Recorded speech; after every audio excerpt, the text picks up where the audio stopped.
Chapter 1773. Mao Yang was suddenly at a loss for words. Miao Fushan stared into his eyes, his gaze as sharp as a knife. It was as if he wanted to cut him open and see everything. At this moment, Mao Yang suddenly realized that Miao Fushan no longer trusted him. He subconsciously avoided Miao Fushan's gaze.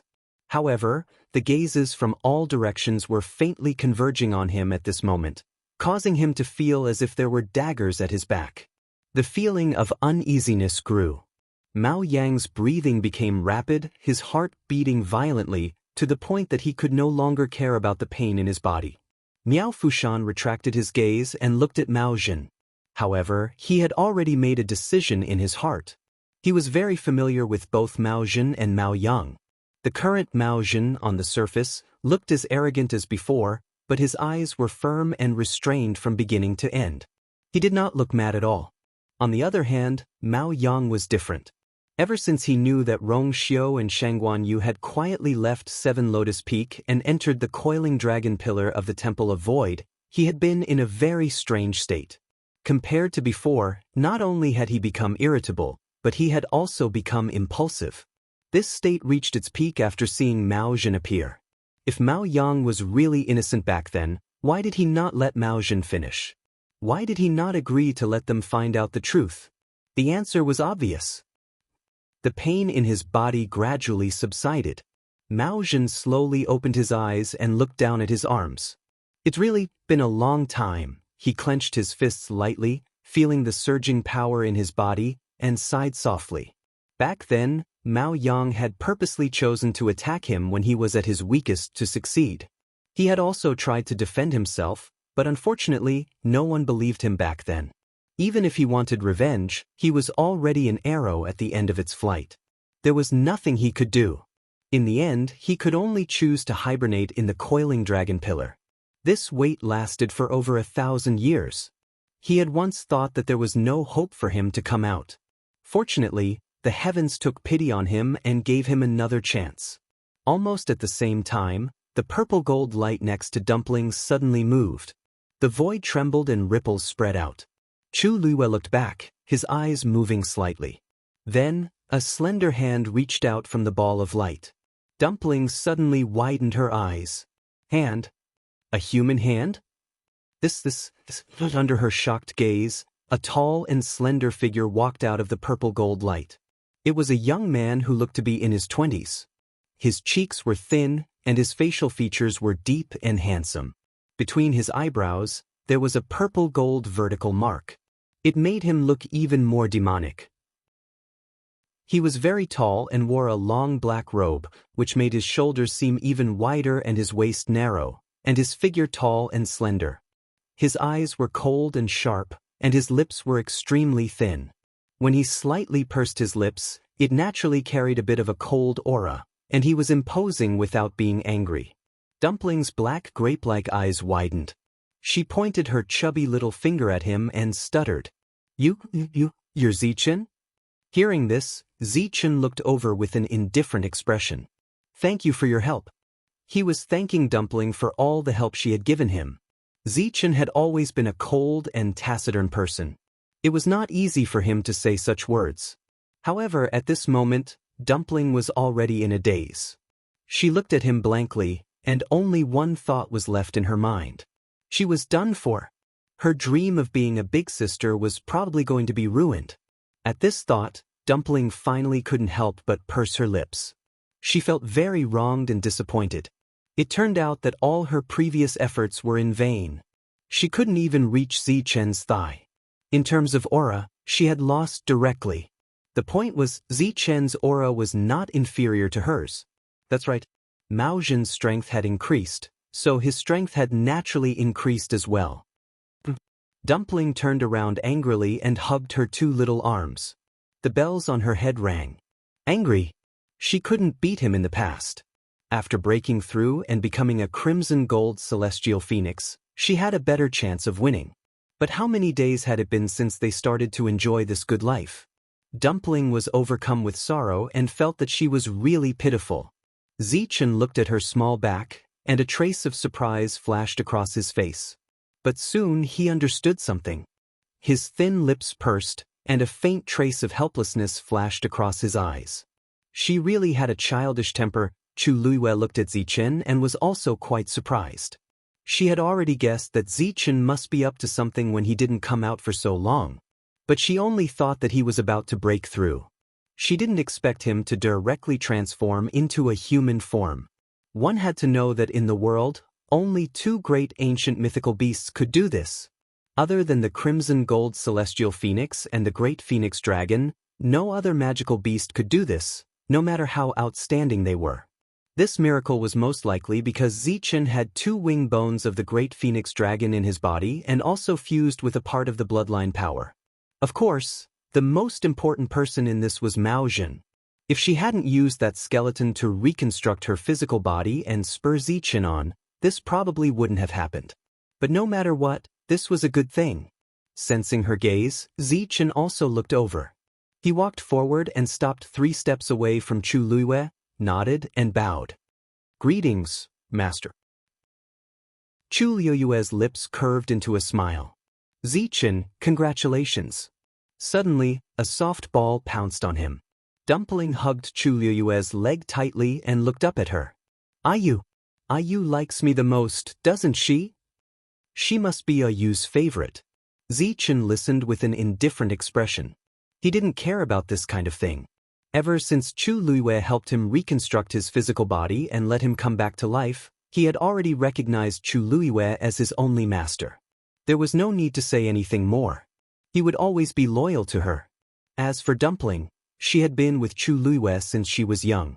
She was young and had a pure and innocent personality, so it was inevitable that she would care about these things. Chu Luiyue didn't know whether to laugh or cry. She gently pinched her face and coaxed. "Of course, Dumpling is so cute. Of course, I like Dumpling the most." As soon as she finished speaking, the temperature around her suddenly dropped. Rongxiu raised his eyebrows and smiled faintly. Mobile users, please browse and read. A better reading experience comes from Love Network. Chapter 1774. Chu Luiyue's back stiffened, and she subconsciously looked at Rongxiu. Rongxiu raised his eyebrows slightly. Even if he didn't say anything, Chu Luiyue knew what he meant. It was just because of the words "favorite" just now. Chu Luiyue had a headache. Dumpling was a crimson gold heavenly phoenix, her contracted magical beast. What was there to fight about? Now that the situation was so complicated, they were actually fighting about this. Chu Luiyue felt very tired. She finally understood. Children were hard to coax. Men were also hard to coax. She coughed. "I like all of them, ahem. I like all of them." As she spoke, she reached out and held Rongxiu's hand, her fingertips gently rubbing his palm twice. It was a little itchy, Rongxiu thought, but it was very delightful. The corners of his lips curled up, and he held her hand tightly. Only then did he stop. Dumpling didn't notice this. She just hugged Chu Luiyue's thigh, pressed her face against it, and rubbed it intimately. "I don't care. Anyway, you said that she liked it the most." She raised her face proudly and raised her eyebrows provocatively at Zichen. When she grew taller, she would definitely take him in as her little brother. Zichen's eyes moved slightly and then he looked away. The crowd in the square fell into a moment of dead silence because of Zichen's appearance. But soon, they started to clamor again. "That's the legendary three-eyed eagle? Why did he transform into a human? It's really strange. Don't you feel that he has the aura of our great phoenix dragon race? Isn't that normal? Don't forget, Shangguan Yu took the wing bone from his ancestor's skeleton and helped him reconstruct his body." "Yes, that's true. In that case, the legendary three-eyed eagle and Mao Jin actually used the same skeleton? It must be. After Mao Jin's strength increased just now, the aura of the legendary three-eyed eagle also increased a lot. But if that's really the case, then wouldn't Mao Jin be connected to the three-eyed eagle?" All kinds of discussions could be heard from all directions. Many people's expressions changed when they realized the special relationship between Mao Jin and Zichen. The legendary three-eyed eagle was considered to be of a higher level among the divine beasts, but it was still incomparable to them. now that something like this had happened. It was truly strange. The more he thought about it, the more uncomfortable he felt. Mao Yang was so angry that he laughed. Elder Fushan, is this the person you chose to believe in? Such behavior is no different from betraying the clan. Even if he, Mao Yang, couldn't become the patriarch, it definitely wouldn't be Mao Zhen. Miao Fushan's expression was solemn, but he didn't say anything. Actually, he could roughly guess why Mao Zhen would do this. He had no other choice but to take this path. If the great phoenix dragon wanted to reconstruct its physical body, it had to use the remains of its own kind. Otherwise, it would never succeed. Other than asking Shang Guanyu for help, what else could he do? As it turned out, it was indeed effective. It was a pity that the legendary three-eyed eagle would cause trouble. It was almost impossible for the people in the clan to accept this. Mao Zhen, what else do you have to say? Mao Fushan asked. Mao Zhen smiled and looked at Mao Yang. I just said that I came back this time to take back what belongs to me. The power of my bloodline, and the position of the patriarch. As soon as he finished speaking, everyone was shocked. Mao Zhen was too presumptuous. He actually said that he wanted to take the position of the patriarch? Mao Yang was still here. Mao Yang had already expected him to say this. He couldn't help but sneer. Mao Zhen, this is your real goal, right? The position of the patriarch. Why don't you take a look and see if you're worthy? Even if Mao Zhen proved that he had snatched a part of his bloodline power back then, so what? Mao Zhen couldn't explain the deaths of the 7 clan members no matter what. He couldn't produce the strongest evidence, and this matter would at most become an unjust case. Mao Zhen could pull him down from the position of the patriarch, but he couldn't take it himself. Mao Fushan also shook his head. Mao Zhen, your request is indeed too much. Back then, Mao Zhen was indeed the recognized successor of the patriarch. However, many things happened later, and in the end, Mao Yang became the patriarch. Now, Mao Yang couldn't keep his position as the patriarch. If Mao Zhen could clear up all the misunderstandings and prove his innocence, he might be able to replace him. However, the key was that he couldn't explain everything now. More importantly, he had an extremely special relationship with the legendary three-eyed eagle. Just this alone was enough to make the elders agree to let him become the patriarch. The great Phoenix Dragon clan had a total of 9 elders, and they had the right to decide many things in the clan. If he wanted to become the patriarch, he had to get the unanimous consent of the 9 elders. Mao Zhen couldn't pass this hurdle alone. Mao Zhen, however, did it. Elder Fushan, until now, you still haven't asked why Mao Yang attacked me back then? Mao Fushan was stunned. What happened just now was too shocking, and he indeed didn't have time to ask this question. He looked at Mao Yang suspiciously. Mao Yang and Mao Zhen didn't seem to have an open conflict in the past. He always thought that it was because Mao Zhen was too outstanding that Mao Yang was jealous and ruthless. Could it be that there was another reason behind this? Mao Yang's body tensed up, but his heart gradually sank. Mao Zhen dared to say this. Didn't that mean that thing was still on him? But how was that possible? Mao Zhen's physical body was destroyed back then. Even if his soul wasn't destroyed, it should be impossible for him to continue keeping that thing. But now, Mao Zhen seemed to be quite confident. Mao Yang's mind raced. Could it be that Mao Zhen was lying to him? Mao Fushan asked. Mao Yang, do you have anything to say about this matter? This time, he didn't call him patriarch, but directly called Mao Yang by his name. Many people quickly exchanged glances. It seemed that Elder Fushan didn't intend to recognize Mao Yang as the patriarch anymore. When Mao Yang heard this, the corners of his eyes twitched violently. He suppressed the surging emotions in his heart and sneered sarcastically. If you want to condemn someone, why worry about the pretext? Elder Fushan, since you don't believe me, why ask again? I think you might as well ask Mao Zhen directly. Let's see what kind of answer he can give. Mao Zhen laughed. Mao Yang, since you don't want to say it, then I'll say it. He took a step forward, and the aura around him suddenly fluctuated violently. Then, a totem appeared between his eyebrows. At the same time, a purple-gold stream of light gushed out from the totem, and then behind him, it transformed into a huge great phoenix dragon. An indescribable pressure that seemed to come from ancient times silently descended. Mao Fushan's expression changed. The might of the ancestors. Mobile users, please browse and read.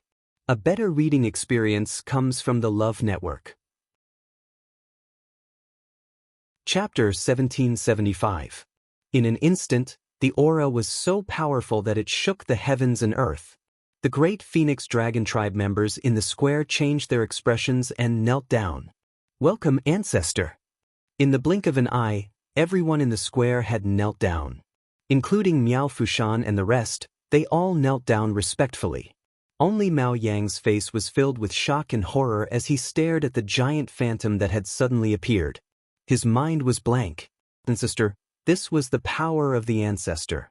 The ancestor of the great Phoenix Dragon tribe was naturally no longer around. However, that ancestor had purposely left behind an aura in the Great Void Temple to protect the tribe. When the clansmen entered the Great Void Temple, they would feel this faintly discernible aura and pressure. Therefore, they were very familiar with this.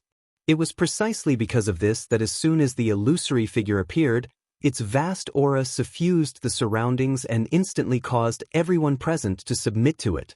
Mao Yang's legs trembled, and a sense of emptiness surged around him.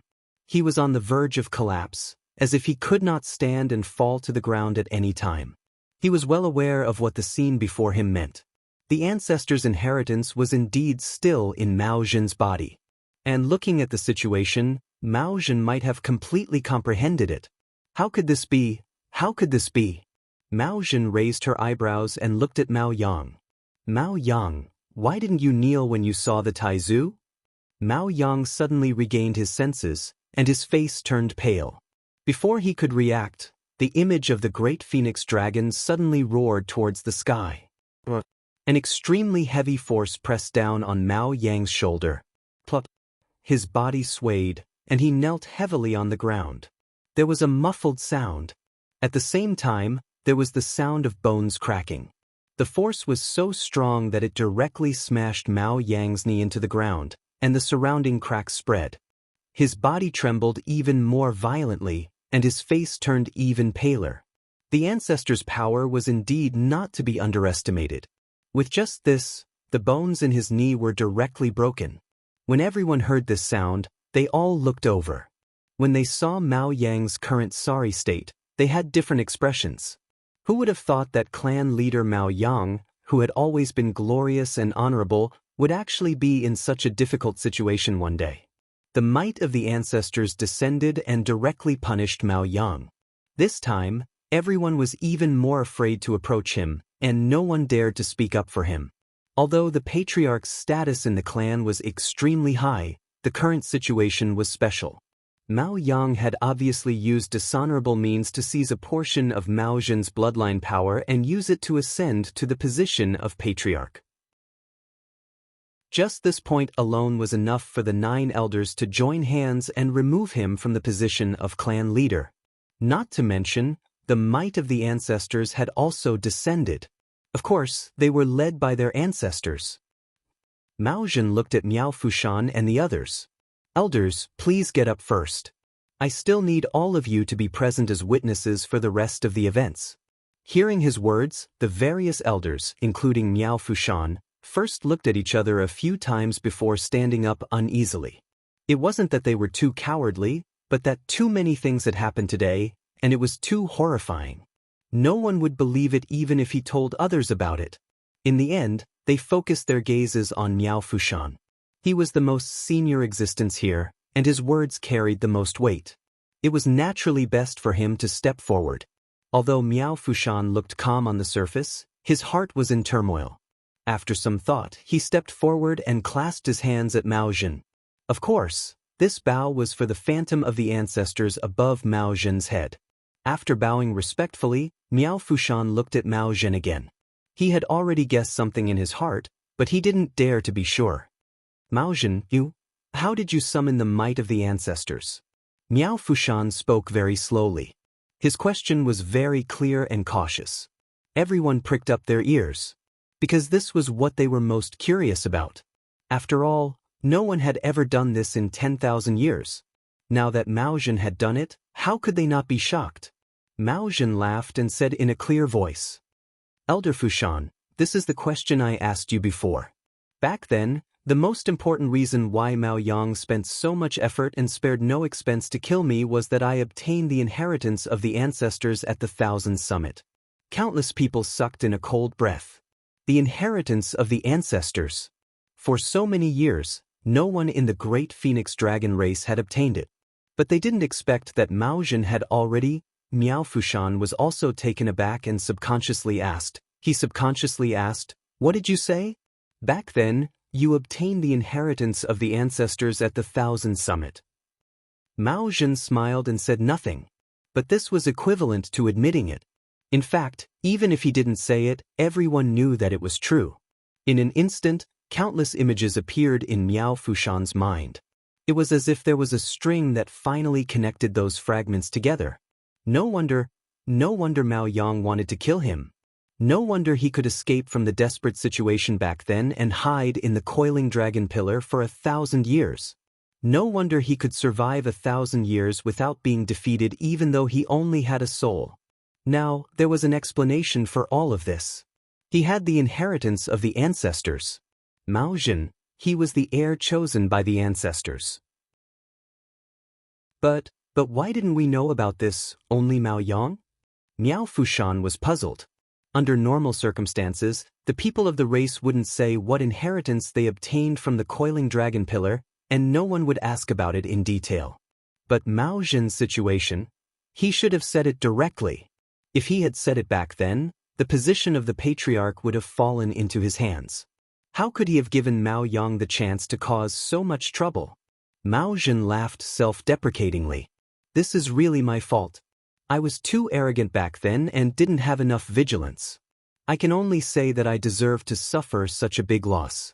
Back then he was the pride of the race and was incomparably arrogant.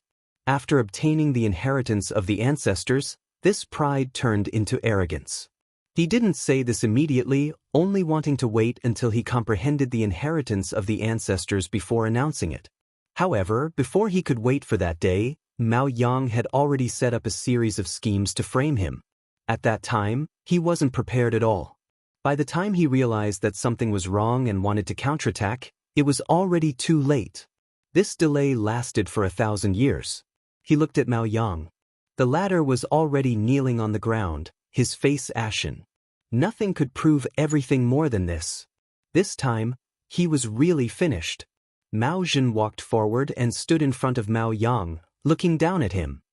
"Mao Yang, you've stolen the power of my bloodline and the position of the patriarch for many years. Now, it's time to return it, right?" Mobile users, please browse for a better reading experience from the Love Network. Chapter 1776. Mao Yang subconsciously struggled to get up. But that heavy and terrifying pressure firmly suppressed him, rendering him unable to move. Deep despair and fear surged from the bottom of his heart. Intense emotions surged in his chest, finally causing his chest to tremble, and he spat out a mouthful of blood. Mao Zhen waved his sleeve, and a purple-gold stream of light formed a barrier in front of him. Mao Yang's blood splashed on it and quickly burned away. "Don't dirty my clothes." Mao Zhen's expression was indifferent, his voice cold. Mao Yang felt even more resentful and humiliated. His lips trembled, but he could not say a word, only spitting out a few more mouthfuls of blood. After this torment, his face was as pale as a ghost, and he was on the verge of death. Mao Zhen looked at Mao Fushan and the several elders standing next to him. "Since I have inherited the ancestors' legacy, I will naturally replace Mao Yang as the patriarch. I wonder if any of the elders have any objections?" After a brief silence, Mao Fushan spoke first. "Since the ancestor has already made the decision, we will naturally comply." The other elders nodded in agreement after hearing his words. "We have no objections." This was not because they had submitted to Mao Zhen's pressure, but because they were sincere. In the past, they had misunderstood Mao Zhen, but now, everything in front of them was enough to prove Mao Zhen's innocence. Even if he had not inherited the ancestors' legacy, he was absolutely qualified. In all these years, no one had truly surpassed Mao Jin. He was also the #1 genius and expert in the clan. It was natural for him to be the patriarch. After a moment of silence, the people kneeling in the square all saluted and shouted, "Congratulations, patriarch!" Their shouts shook the heavens, their momentum grand. Most people had excited expressions on their faces. The initial shock and confusion had completely dissipated. Only joy and excitement remained. How could they not be happy? Mao Yang had done all kinds of evil. Back then, he had used insidious methods to seize the patriarch's position. He was the shame of the entire clan. Now that he had been demoted, it was reasonable. But Mao Jin had not only clarified the truth of that year, but also, he had inherited the ancestors' legacy. Such a person as the patriarch was naturally different. Even if he had a special relationship with the legendary three-eyed eagle, it was nothing compared to the recognition of the ancestor. Thinking about it, it made sense why Mao Jin was able to hide in the coiling dragon pillar for so many years. Wasn't it all because of the ancestors' favor? There was nothing to dispute about this matter. Hearing the almost boiling cheers of celebration, Mao Yang rolled his eyes and fainted. Mao Jin gestured with his hand, and the square quickly quieted down. Chu Luiwei was secretly amazed. That was exactly what the saying, strict obedience to orders and prohibitions. Mao Jin had just returned, and she had already received so much support from everyone. She was indeed extraordinary. She winked at Rong Xiu. This time, they had truly helped the right person by lending a helping hand. Rong Xiu's lips curved up, and he held her hand even tighter. This trip to Divine Dragon Island was indeed unexpected.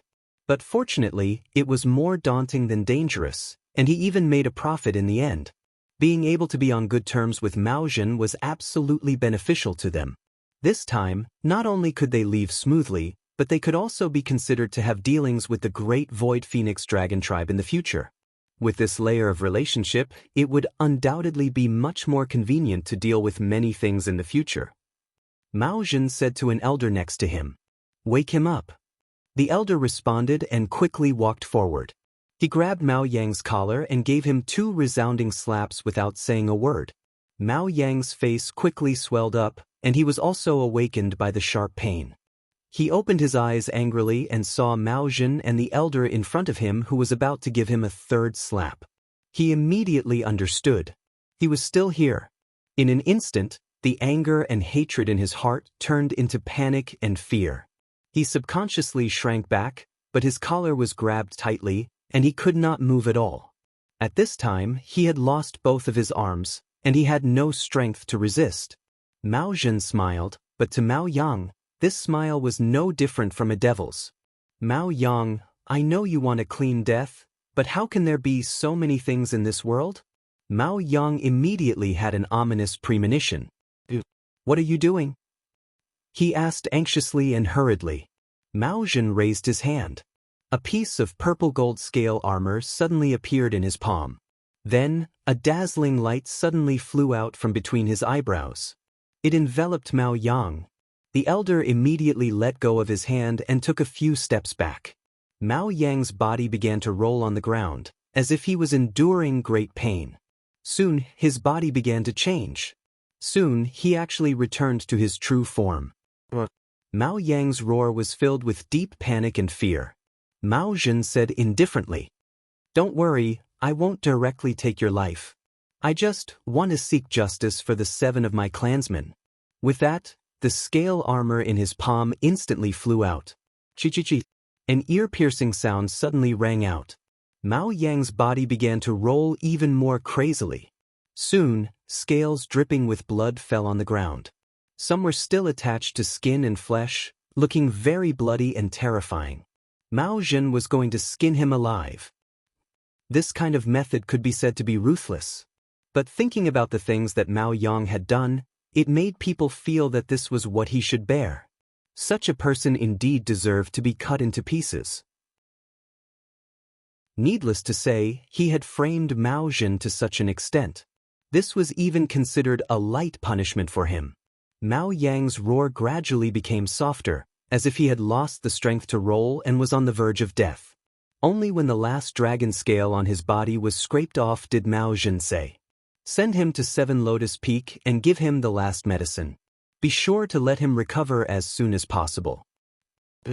Mao Yang was shocked. Was Mao Jin planning to repeatedly torture him like this?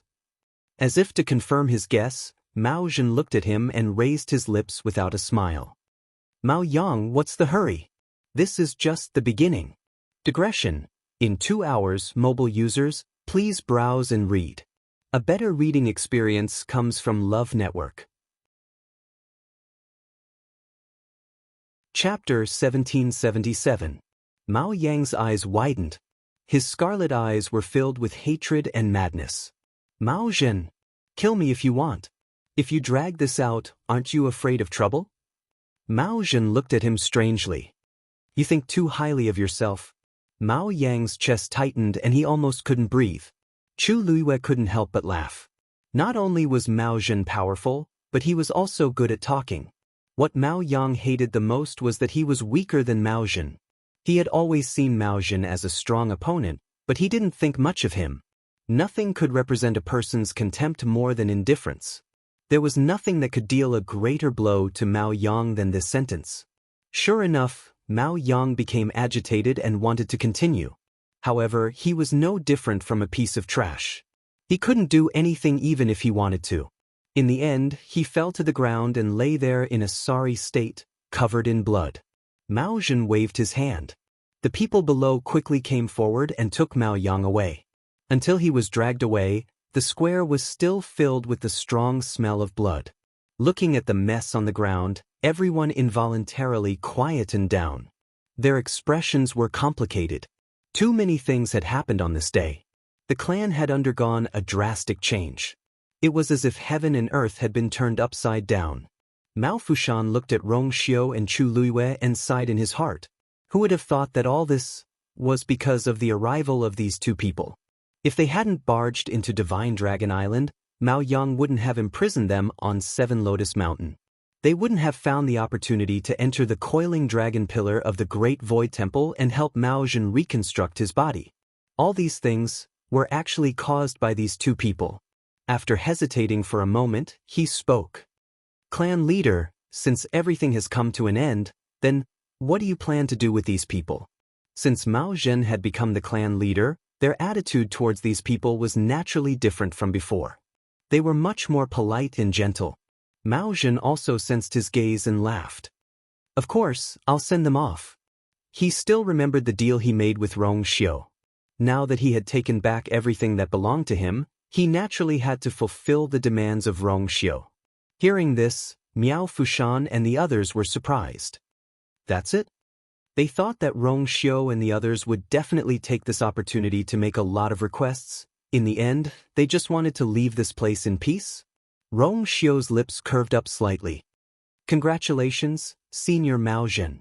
Logically speaking, we should celebrate for you, but we have been delayed here for too long. It is time for us to go back." Mao Jin walked over and smiled. "What are you talking about? I should be the one thanking you. If it weren't for your help, I would still be stuck in the coiling dragon pillar." He was truly grateful. Those 1,000 years were not easy for him. In the past, just like his clansmen, he despised the human race and thought that they were all treacherous and sinister people. But after this, he had a profound change in his view of this point. At the very least, he valued and respected Rong Xiu and Sheng Wanyu very much. He glanced at Dumpling. Dumpling immediately put her hands on her waist and raised her small face. "Why are you looking at me?" Although the Crimson Gold Heavenly Phoenix and the Great Phoenix Dragon had never gotten along, she was not afraid at all. Chu Luiyue did not know whether to laugh or cry as she pulled Dumpling back. She could feel that Mao Jin did not have any ill intentions. Not only was Mao Jin not angry, but she could not help but laugh. "Ha! This little fellow is young, but her temper is not small. Don't worry. Since your master has helped me this time, the entire Great Void Phoenix Dragon tribe will not do anything to you." Dumpling blinked a few times. After confirming that the other party's tone was sincere, She heaved a sigh of relief and patted her chest gently. Phew, that's more like it. She was with you. Mao Zhen's smile deepened. She looked at Dumpling and felt a little fond of her. Yizhao is really lucky. Dumpling's talent was obviously very outstanding. Her soft and cute appearance was especially lovable. The great Phoenix Dragon clan did not have such luck. Hearing him praise her, Tuanzi couldn't help but grin happily. Of course. Grandpa Patriarch and the others doted on her a lot. Mao Zhen looked at her round, white and tender little face. She wanted to go up and pinch it, but she held back in the end. Let's go. I'll personally send you out. Outside Divine Dragon Island. Time passed exceptionally slowly. Every minute and every second was more and more unbearable for Sheng Guanjing and the others who were waiting. Nan Su Huai stared at the teleportation formation with a grave expression and frowned. Is there still no movement? Sheng Guanjing could not help but ask. Nan Su Huai shook his head. No. But, it's been so long, Sheng Guanjing pinched the bridge of his nose. His expression was somewhat haggard. During this period of time, they had been waiting patiently. They did not dare to relax in the slightest, afraid that they would miss something. However, the teleportation formation was still calm. Gradually, they began to feel anxious. Chu Ning comforted. Although the teleportation formation did not react, Divine Dragon Island did not send anyone over. They should still be safe. If the Great Phoenix Dragon Clan discovered that something was wrong, they would definitely not sit idly by. Nansu Huai nodded. No news is good news. Let's wait a little longer. Sheng Guanjing and Chu Ning could only nod in agreement. At the exit of Divine Dragon Island's barrier, Mao Zhen personally sent Rong Xiu and the others here. I'll stop here for today. Mao Zhen smiled. There are still some things to deal with in the clan. At this time, I really can't leave. Rong Xiu and Chu Luiwen nodded to express their understanding. The Thousand Summit had just ended, and Mao Zhen had just taken the position of Patriarch. There were indeed many things to do. Senior Mao Zhen is too polite. It's already beyond our expectations that you can personally send us off, said Rong Xiu with a smile. Mao Zhen was now the Patriarch, and his status was very different. The fact that he was willing to personally send them off was to express his attitude. In this way, even if some people in the Great Phoenix Dragon Clan were still dissatisfied with them, they would greatly restrain themselves in the future. To them, this was undoubtedly extremely beneficial. Mao Zhen shook his head and sighed. You have helped me a lot. This small matter is really not much of a reward. If you encounter any trouble in the future, just say the word. I, Mao Zhen, will definitely do my best. Chu Liuyue's heart skipped a beat. This sentence was a serious promise. This meant that they would have the Great Void Phoenix Dragon as their backer in the future. Rong Xiu's lips curved slightly. Actually, there's something I really want to trouble you with. Mao Zhen waved his hand. Just say it. Rong Xiu suddenly took out a gold-stamped invitation card and handed it over. In half a month's time, you, and I will be married. At that time, I hope that Senior Mao Zhen will come. Mobile users, please browse and read. A better reading experience comes from the Love Network.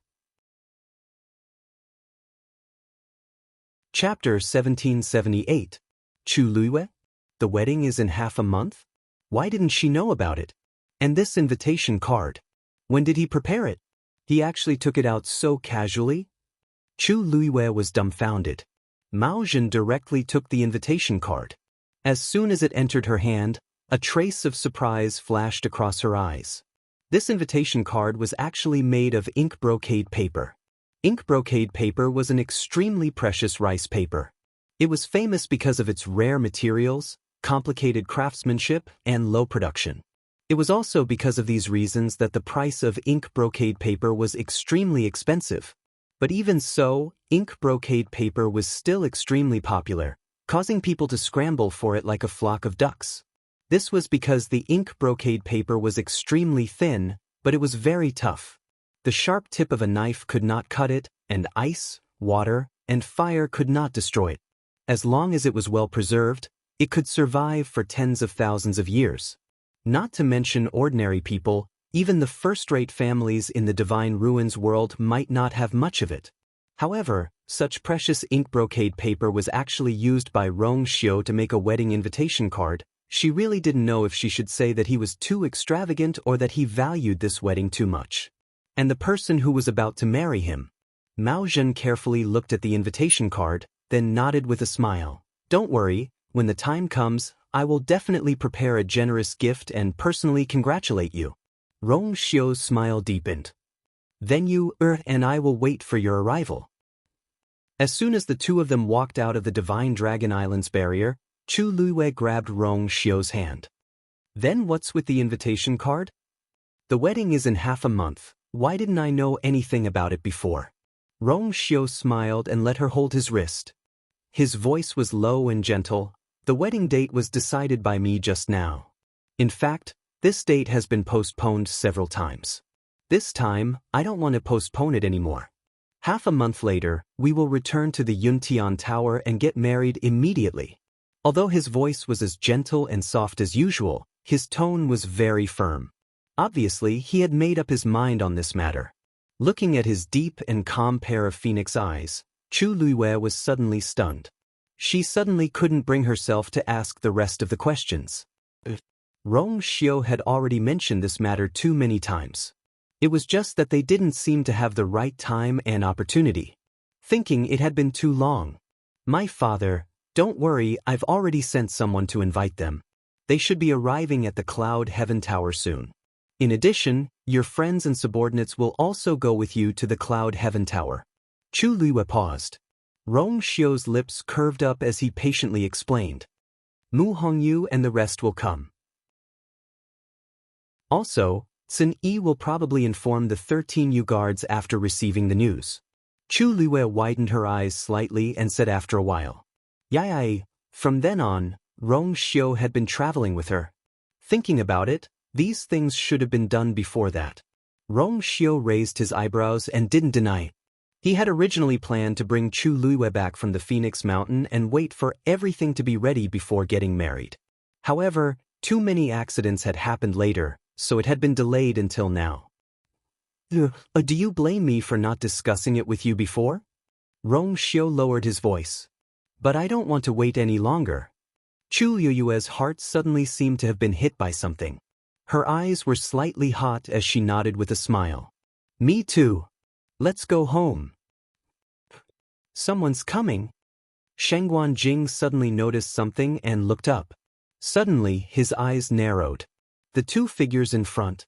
Why do they look so familiar? That's Rong Xiu and Yu. Nan Suhui followed his line of sight and was pleasantly surprised. Although Chu Ning's cultivation realm was low, he had an indestructible divine body, so his eyesight was not bad. He looked over as well, and immediately became excited. It's indeed you and them. Shengguan Jing had already rushed forward. Nan Suhui looked back at the Xian formation and waved his sleeve, causing the light to disperse. Then he and Chu Ning also followed. Shengguan Jing was the fastest and soon shortened the distance between them. Chu Luiwei and Rong Xiu also noticed them and immediately sped up. Taizu. Father. Master. Previously, the people of Divine Dragon Island had rejected them outside, and Dumpling had said a lot, so she guessed that they should still be waiting outside. As expected, hearing her voice, the few of them were overjoyed. Shengguan Jing went forward and couldn't hide his excitement. He first looked up and down at Chu Luiwei. How are you? Did you get hurt on Divine Dragon Island? They didn't do anything to you, right? Chu Luiwei felt warm in her heart and said with a smile. Taizu, don't worry. Don't you see that I'm fine? As she said that, she deliberately turned half a circle so that the few of them could see clearly. Actually, she did suffer a little injury on Divine Dragon Island. But those were not worth mentioning. Coupled with her strong recovery ability, there were almost no scars on her body at this time. Moreover, the situation inside was also quite good. Shengguan Jing saw that her complexion was indeed good and was relieved. That's good, that's good. Nan Suhui and Chu Ning also rushed over at this time. Nan Suhui first looked at Chu Luiwei and then looked at Rong Xiu. Are you all right? Rong Xiu nodded. Only then did Nansu Huai's hanging heart calm down. As long as he was here, there was no need to worry. How did you come out? Chu Ning asked. Mobile users, please browse and read. A better reading experience comes from Love Network. Chapter 1779. It's a long story. Let's return to the Yuntian Tower first and talk about it on the way. Chu Liue said. Sheng Guanjing and the others saw that she and Rong Xiu seemed to be in good condition, so they nodded in agreement. The group went on their way back to the Yuntian Tower. On the way, Chu Liue briefly told them what had happened during this period of time. That's what happened. In the process of speaking, Chu Liue tried her best to be calm and left out many things. However, after she finished speaking, Sheng Guanjing and the other two were still deeply shocked. After a short silence, the three of them asked in unison. You met the great phoenix dragon's genius, Mao Zhen, 1,000 years ago and even helped him reconstruct his body? Not only was the great phoenix dragon's clan leader, Mao Yang, stripped of his position, but he was also crippled? You have a relationship with the great phoenix dragon's new clan leader, and he personally sent you out. It was no wonder that the three of them had so many questions. These things were too shocking. After all, the three of them had seen many big scenes. The fact that they had such a big reaction showed how terrifying the impact of these things was. But in reality, their reactions were very normal. Any one of the things that Chu Liue said just now would cause a huge uproar in the Divine Ruins world. However, when she told Rong Xiu about these things, her expression was too calm. It almost made people think that they did not take those things to heart. Faced with their questions, Chu Liue did not know whether to laugh or cry. However, she patiently explained them one by one. What I said just now is true. Otherwise, how could we leave Divine Dragon Island unscathed? The few of them were speechless and looked at each other. That was true. No matter how strong the two of them were, it was impossible for them to pass through the Divine Dragon Island's layers of barriers without anyone noticing. After a moment of silence, Nansu Huai could not help but shake his head and smile. I see. You guys have already thought of a way to leave. That's why you didn't come back through the teleportation formation. Chu Liue smiled apologetically. I'm sorry to have worried you, Master. Nansu Huai laughed, his face full of pride. What are you talking about? Master is happy for you. Are you, is indeed outstanding. Was this something an ordinary person could do? Only the two of them could work together perfectly to achieve such a result. If this matter were to spread out, who knew how many jaws would drop, and how many people would be secretly envious and amazed? Nansu Huai was truly happy. After so many years, had also become stronger and stronger. Since the matter with the great phoenix dragon has been settled and you are friends with Mao Zhen, you don't have to worry about the great phoenix dragon anymore. This could be considered a blessing in disguise. Sheng Guanjing lamented as he looked at the two of them. This was definitely not an exaggeration, but an absolute fact. One had to know that in the world, there were countless sects and clans that wanted to climb up to the great phoenix dragon. Their strength was even more powerful than those first-rate families. However, the great phoenix dragon was an ancient divine beast. Like the crimson gold heavenly phoenix, it had always been extremely arrogant. It had never placed the human race in its eyes, nor did it have any dealings with them. These years, the great phoenix dragon situation was slightly better, but it was obviously just a superficial relationship. There was no one who had close dealings with these two clans openly and fairly. Now, Chu Liue and Rong Xiu had obviously succeeded in building a relationship with Mao Zhen. Moreover, it was a relationship that the other party was willing to help. How could they not be shocked? How could they not be happy? Chu Liue smiled and nodded. In fact, she felt the same way. Originally, because of Dumpling, she had always been biased against the great Phoenix Dragon clan. She had never thought that she could coexist peacefully with the great Phoenix Dragon clan. Moreover, the other party was the clan leader. It was already very difficult for an ordinary person to have a relationship with one of the two clans. Now, she had miraculously maintained a good relationship with both clans. Moreover, The two divine beasts she had contracted also had extremely close relations with the two clans. This was indeed not something that could be explained by the word luck. After the three of them calmed down a little, Chu Luiyue said, "By the way, there's another important matter when we return to the Yuntian Tower this time." At this point she paused. Sheng Guanjing and the other two looked over. Chu Luiyue's red lips curled up slightly, and a faint blush appeared on her cheeks. Rong Xiu held her hand and smiled. "You and I have decided to get married directly when we return this time." The Nan clan. The entire mountain peak and the entire courtyard were cold and cheerless. The atmosphere was cold and stagnant, almost suffocating. Especially when they were close to the inner courtyard, this feeling became stronger. The servants were cautious, and even their breathing became cautious. This situation had been going on for a month. Ever since the clan leader brought the eldest young master and the second young miss back, it had been like this. Although the higher-ups had blocked the news, many people in the clan still vaguely guessed something. The eldest young master and the second young miss seemed to have suffered extremely serious injuries outside before returning. On the first day they arrived at the Nan clan, they called over all the celestial physician in the clan. Several celestial physicians stayed in the room for 2 days and 2 nights. It was not until the morning of the third day that the elders came out one after another. However, their expressions were not very good. Some people secretly speculated that the two situation this time was not optimistic. Mobile users, please browse and read. A better reading experience comes from the Love Network. Chapter 1780. In the room, Nanyi leaned against the head of the bed with a pale face.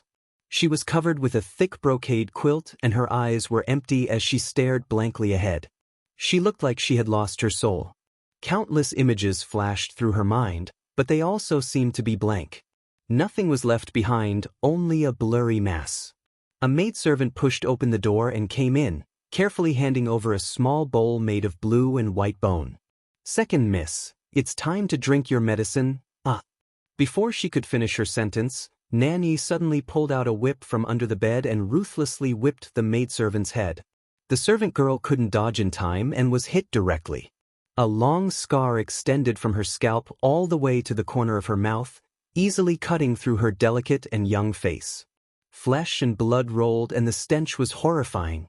The servant girl screamed in pain and the small bowl in her hand fell to the ground, shattering into pieces. She fell to the ground, and a few more shards pierced into her palm, causing her to bleed profusely. The pain was getting worse. She looked up in panic and fear and saw that Nanyi had looked over at some point. Her eyes were scarlet and terrifying, as sinister as a ghost. It was as if she wanted to cut her into pieces. The servant girl trembled violently and immediately stopped crying. She knelt on the ground and cried and begged. "Second miss, I know my mistake. I know my mistake." Actually, she really didn't know what she had done wrong to anger Second Mississippi. But Second Miss was angry and it was her fault. During this period of time, there had been rumors in the family that Second Miss's temperament had changed drastically after she returned. In the past, she was just spoiled and willful, but now, she had become unpredictable, irritable, and would take people's lives at the drop of a hat. In the month since she returned, 3 servants had already died in her hands. As for those who were injured, there were countless. She was afraid that she would be the one to be killed, so she ignored the pain on her body and desperately admitted her mistake to beg for mercy. But this servant girl didn't know that the more she acted like this, the worse Nanyi's mood became. The blood in Nanyi's eyes gathered rapidly and she almost went crazy. "It's so noisy. Damn it." She clenched the whip in her hand and was about to strike again when the door was pushed open. "Yi!"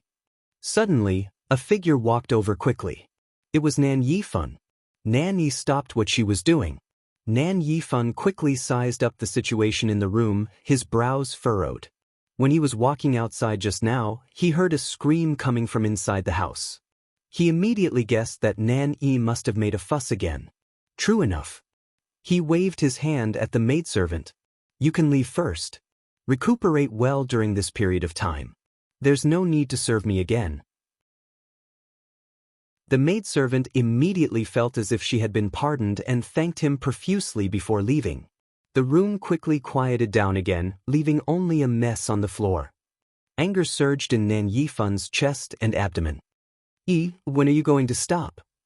1 or 2 days would have been fine, but it had already been a month. It hasn't stopped yet. The entire Nan family was talking about this, and it was obvious that they were very dissatisfied with Nan Yi.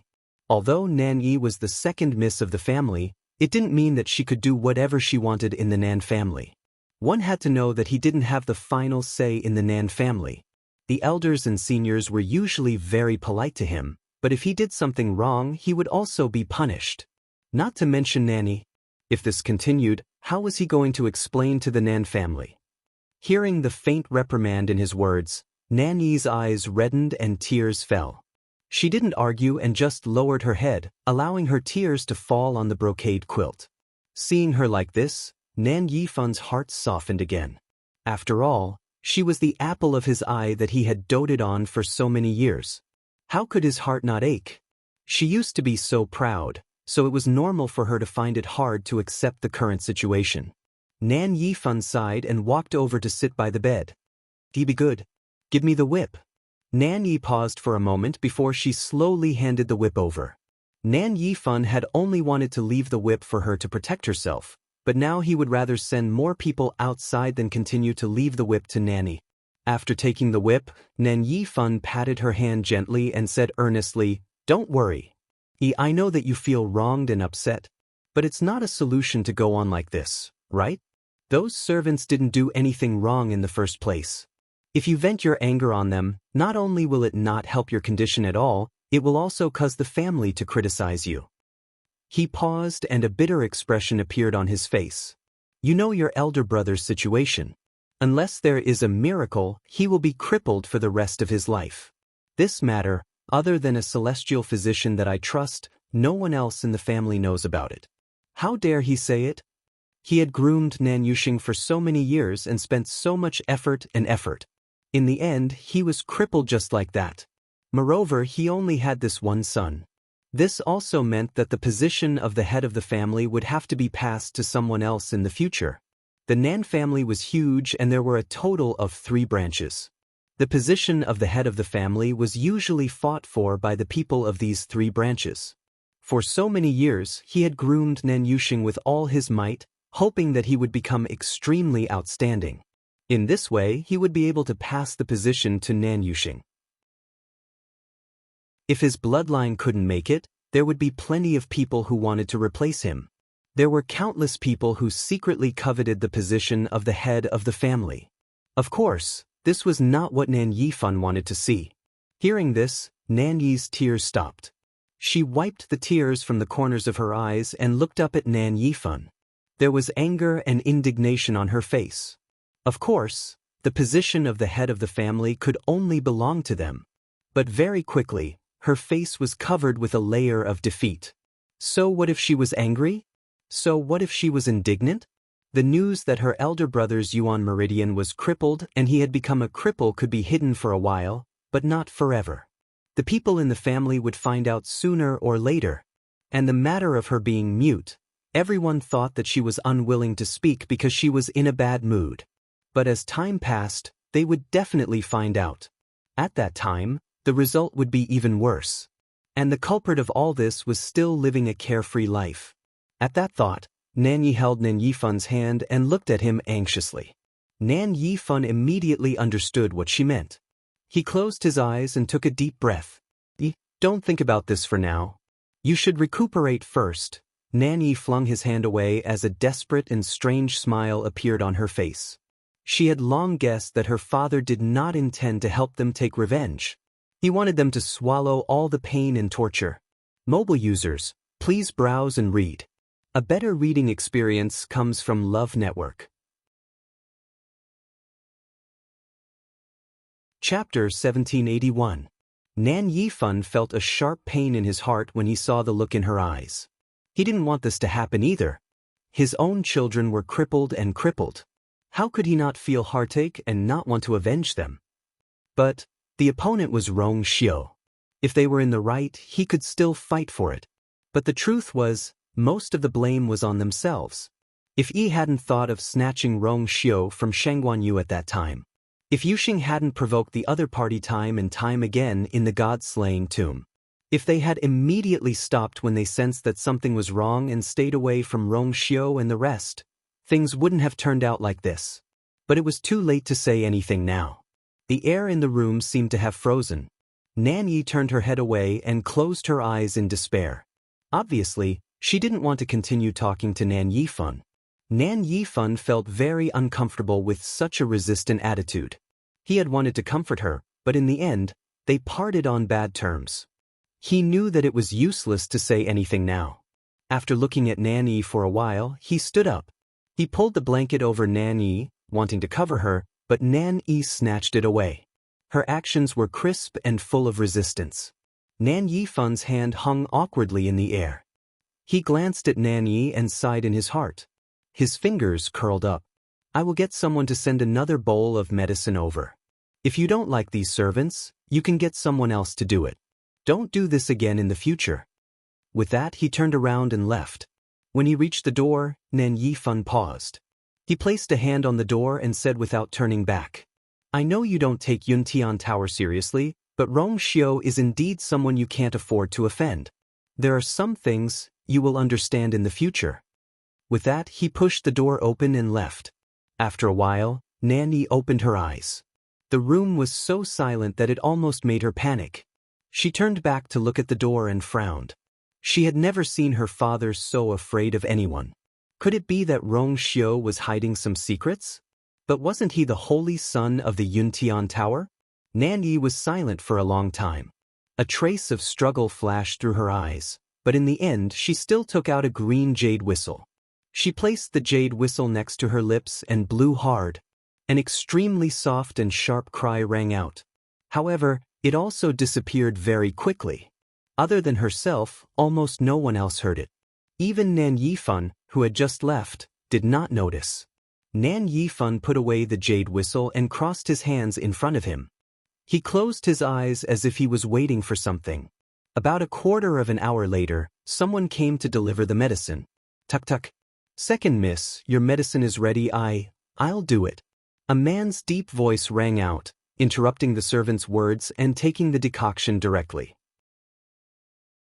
The manservant was feeling nervous, but when he saw who it was, he was overjoyed. Greetings, Elder Luo Yen. Then this medicine. I'll make sure Yi drinks it. You can leave first. Luo Yen had a high status, so the manservant naturally didn't dare to disobey his words. He didn't want to come at first. Who didn't know that most of the people who came to serve second miss recently had gotten into trouble? Now that there was someone helping, it couldn't be better. After bowing, the manservant left in a hurry. Luo Yen pushed the door open and entered. When Nan Yi saw him, a look of grievance appeared on her face and her tears fell again. Luo Yan's heart ached when he saw her like this. Why are you still so haggard? Is the medicine not effective? Because he was worried that it would arouse everyone's suspicions about her health, he had only come to see Nan Yi once since he returned. This was the second time. He thought that Nan Yi's health should be much better, but he didn't expect that after such a long time, there still didn't seem to be any improvement. Nan Yi shook her head. Luo Yen frowned even more and walked over to size Nan Yi up carefully. Actually, Nan Yi's injuries in the god-slaying tomb weren't fatal. Logically speaking, as long as she came back and recuperated, she should be able to recover. But after so long, Luo Yen looked at her red and swollen eyes and immediately understood something. Perhaps, it was still the heart that was difficult to treat. Nan Yi used to be very lively. Now that she couldn't speak, it was normal that she couldn't get over it for a long time. He sent the medicine over. No matter what, the most important thing is to take good care of your health.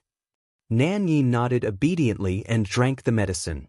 The medicine was bitter, but her heart was even more bitter. Luo Yan's heart ached even more when he saw her obedient and silent appearance. Do you have something to say to me, or? He had specially left that jade whistle for Nan Yi. As long as Nan Yi blew it, he would be able to sense it immediately, but others wouldn't be able to hear it. This was the first time Nan Yi had blown the whistle in the past month. Nan Yi nodded, took out a pen and paper, wrote a few lines, and handed it to Luo Yen. Luo Yen took the paper and looked at it carefully. Then, he was shocked and looked at Nan Yi with furrowed brows. No, I can't agree to it. With that, Luo Yen got up and was about to leave. You have to stay here and recuperate during this period of time. You can't go anywhere. Nan Yi tugged at his sleeve and whimpered. Her eyes were filled with pleading. Luo Yen stopped in his tracks. He turned back and met Nan Yi's tear-filled eyes. In the past, she often begged him for help like this. Every time he saw this pair of eyes that were very similar to her mother's, his heart would always soften. Even if she occasionally made a mistake, as long as she showed such an expression, he couldn't bear to scold her. But this time, Luo Yen sighed. This definitely won't do. Your injuries haven't healed yet. I can't agree to these things. Nan Yi slowly let go and suddenly smiled. Desolate and desperate. Luo Yan's heart seemed to have been hit hard by something. After a long pause, he finally said, Okay, I promise you. Nan Yi immediately looked up at him in surprise. In a moment of excitement, she pounced over and hugged Luo Yan's neck. She knew that at this time, the only person she could rely on was Uncle Luo Yan. Luo Yan's hand froze, but he quickly returned to normal and patted her back gently. Don't worry, I will protect you well. Nan Yifan naturally didn't know what was going on here. After leaving Nanny's place, he wanted to go back to the study to calm down, but halfway there, he turned around and went to Nan Yuxing's place. Nan Yuxing lived in one of the most noble courtyards in the entire Nan family.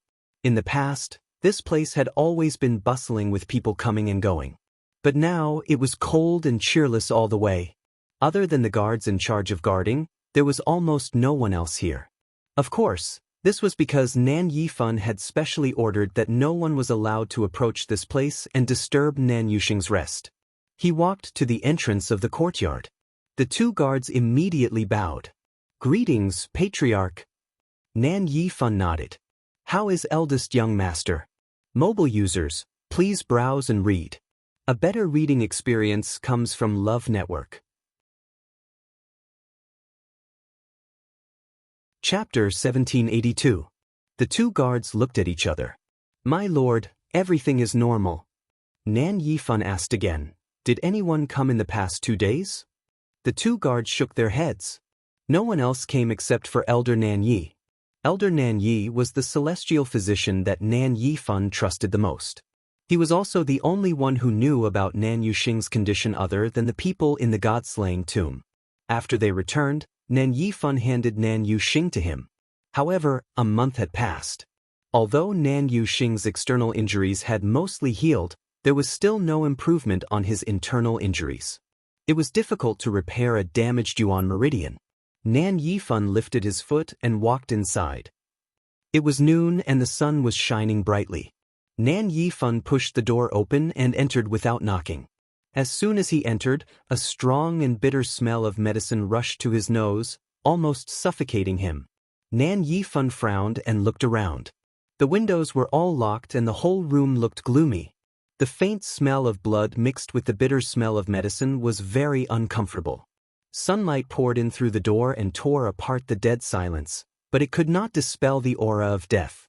Nan Yifan walked in. Walking around the screen, he saw Nan Yuxing lying on the bed. Nan Yuxing's condition was worse than Nanny's. At this moment, he was lying on the bed with his eyes closed. His face was pale and haggard. His face was unshaven and his lips were cracked. Blood vessels could be seen vaguely.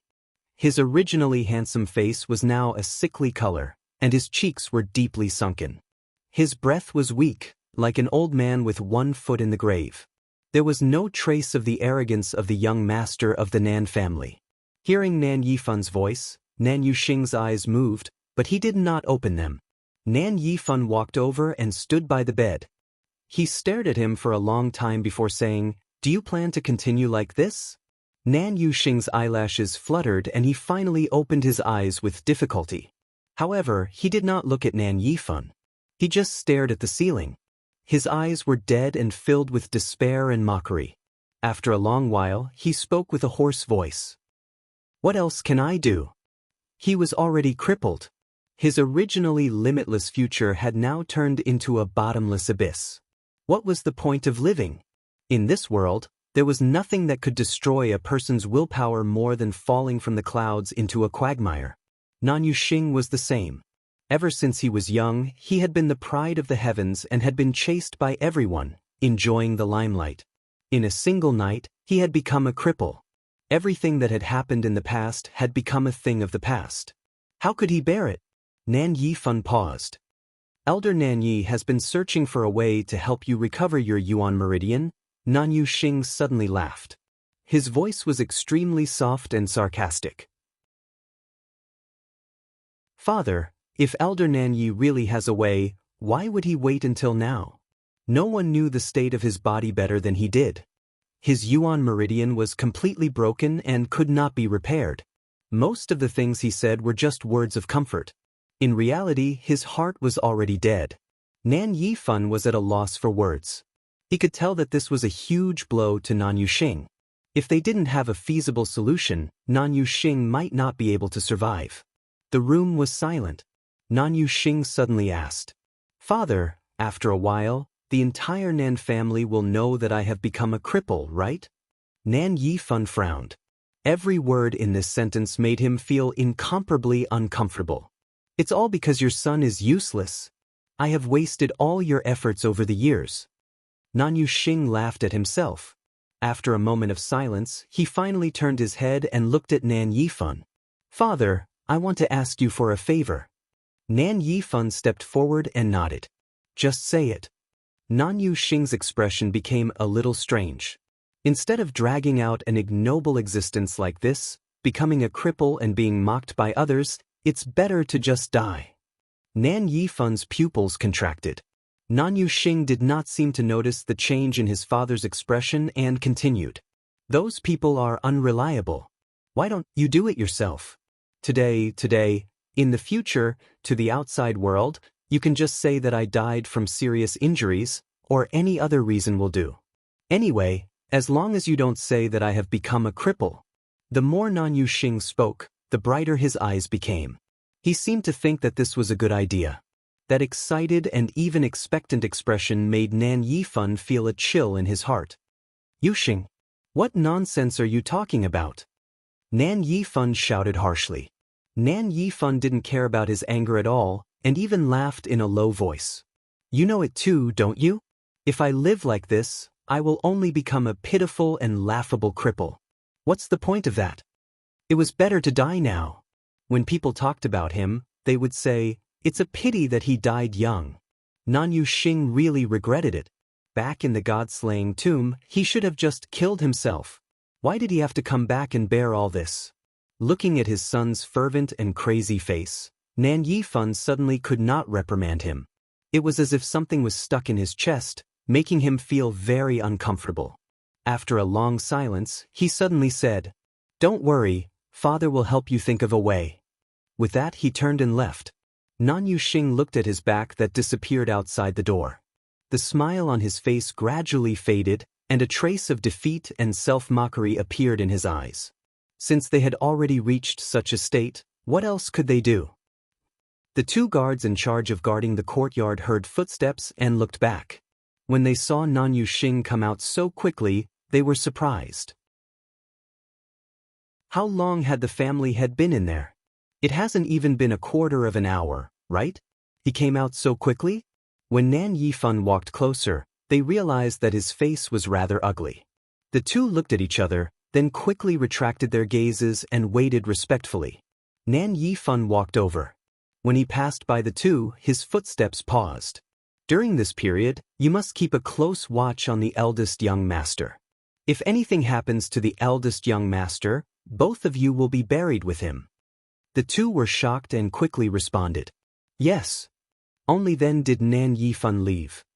Nan Yifan returned to the study with a heavy heart and sat alone for a long time. In the Divine Ruins world, there was indeed a top figure who might be able to help Nan Yuxing repair his Yuan meridian. But that person was not easy to get along with and had a very strange temper. Even if he personally went, he might not be able to persuade him. If he had any other choice, he would not want to have anything to do with him. But, when he thought of Nan Yuxing begging him to end his life, Nan Yifan did not care about anything else. After struggling for a long time, when dusk fell, the afterglow of the setting sun shone in through the window. A trace of determination flashed in his eyes, and he finally stood up. Mobile users, please browse for a better reading experience from the Love Network. Chapter 1783. Invite Elder Nan Yi and Elder Wu Peng over. Nan Yifan ordered the people outside. The two elders quickly rushed over and entered the study one after another. Nan Yifan was writing something on the table. Master. The two elders bowed together. Nan Yifan nodded and didn't stop writing.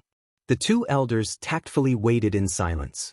About half an hour later, Nan Yifan finally stopped writing.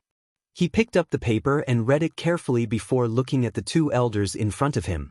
I invited the two elders here today because I have something important to discuss. Nan Yifan went straight to the point. I plan to go out for a trip. It will take about 10 days.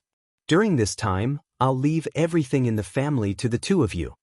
The two elders were astonished. Elder Nan Yi asked, "Where are you going, Master? Is it going to take that long?" Nan Yifan was very strong and could travel quickly. Under normal circumstances, even if he wanted to go out for business, it wouldn't take more than 10 days. Moreover, the Nan family was in an extremely sensitive and critical period. If he left now and something happened, Yuxing's condition can't be delayed any longer. I know someone who might have a way, and I plan to ask him personally. If he can cure Yuxing's illness, that would be the best. If not, then I'll have no regrets. Elder Nan Yi was even more surprised. There's such a person in the world? He was a celestial physician, an extremely powerful existence among celestial physicians. However, he was still helpless in the face of Nan Yuxing's condition. Someone who could cure Nan Yuxing? Wouldn't that be better than him? That was a person who only existed in rumors. If you can really ask this person to cure eldest young master's illness, that would be great. Elder Wu Peng wasn't so optimistic. He glanced at Nan Yifan and saw that he didn't look relaxed. After thinking for a moment, he asked, Master, is this person very difficult to ask? Nan Yifan smiled bitterly and nodded. It wasn't just difficult to ask, there were many other troubles. This was also why he didn't choose this path when Nan Yuxing was first crippled. If it wasn't for Nan Yuxing's words today, he wouldn't have done it no matter what. Now, there was really no other way. Yuxing and Yi's situation isn't very good right now. Many people in the clan are watching them. You must pay more attention. Before I return, you must not reveal their situation to anyone. Furthermore, my whereabouts this time around are to be kept a secret. If anyone asks, just tell them that I'm in closed-door training. The two elders answered and saluted. Rest assured, Patriarch. Only then did Nan Yifan feel relieved. He handed the piece of paper he had written earlier to Elder Wu Peng. If someone discovers that something is wrong and I haven't returned in time, Wu Peng, you will take over the responsibility of the Patriarch. This handwritten letter will be kept as a keepsake. Elder Wu Peng's expression froze. At this point, he had a faint premonition that Nan Yifan's trip would be very dangerous. He took the letter with both hands, hesitated for a moment, and said, Patriarch, since this trip is dangerous, then, should we add more people? That's not necessary. Nan Yifan lightly waved his hand. A bright teleportation formation suddenly appeared in the middle of the study. He lifted his foot and walked over. I'll handle this matter myself. You just have to stay here and watch over everything. Seeing that he had made up his mind, the two elders didn't try to persuade him. Farewell, Patriarch. Nan Yifan nodded. The next moment, light flashed. The teleportation formation slowly rotated. Nan Yifan's figure soon disappeared. Yuntian Tower. Everyone had received the news in advance that the Holy Sun would return with the princess today. Thus, the elders had gathered in the ethereal hall early in the morning and were waiting. Everyone looked out of the hall from time to time. Previously, the Holy Sun said that he would go to the Phoenix God Mountain to bring the princess back. Why did it take so long? Speaking of which, it's strange. Wasn't the princess always in Ling Shao Academy? Why did she suddenly go to the Phoenix God Mountain? That's because the princess and the Crimson Gold Sky Phoenix clan have a lot of conflicts. Don't you know that the princess has contracted with a Crimson Gold Sky Phoenix? Hiss. Are you serious? Didn't they say that ancient divine beasts don't contract with humans? Then, the princess's Crimson Gold Sky Phoenix is? Actually, I don't know if the princess is too lucky or too unlucky. Her Crimson Gold Sky Phoenix is actually the Crimson-tailed Phoenix from before. There are so many Crimson-tailed Phoenixes in the world, but there are very few who can advance further. It has to be said that this is an opportunity that ordinary people can only envy. But this is where the trouble lies.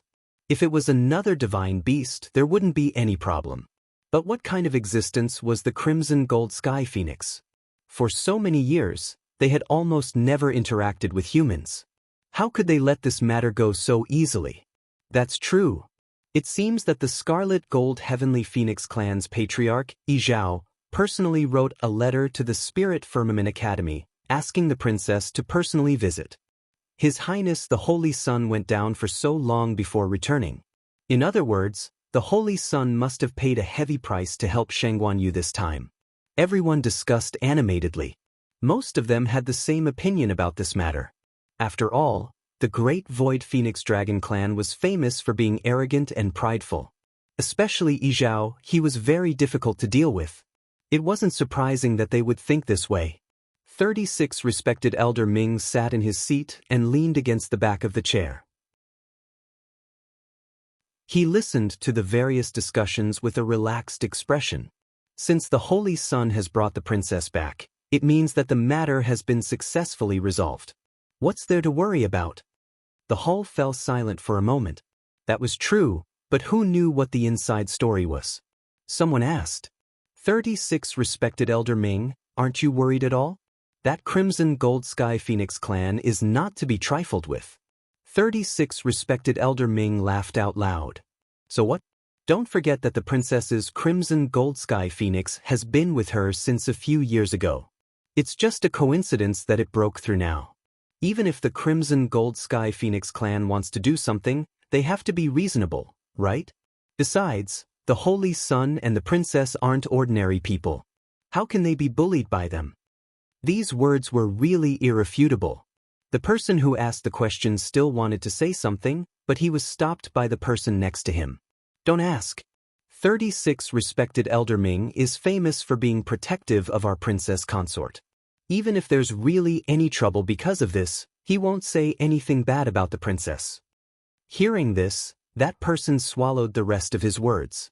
At this moment, someone hurried in from outside. 36 respected Elder Ming, Shangguanyu is here. Mobile users, please browse and read. A better reading experience comes from Love Network. Chapter 1784. The hall instantly fell silent. Quite a few people looked surprised. Shangguanyu? Who is that? It sounds like he's from the princess consort's side. 36 respected Elder Ming's eyes lit up, and he stood up. Hurry up and invite him in. The guards retreated respectfully. Only the people in the hall were left looking at each other. Respected Elder Pure Dust probed. 36 respected Elder Ming, this Shangguanyu, may I know who he is? 36 respected Elder Ming chuckled. He is the princess consort's father.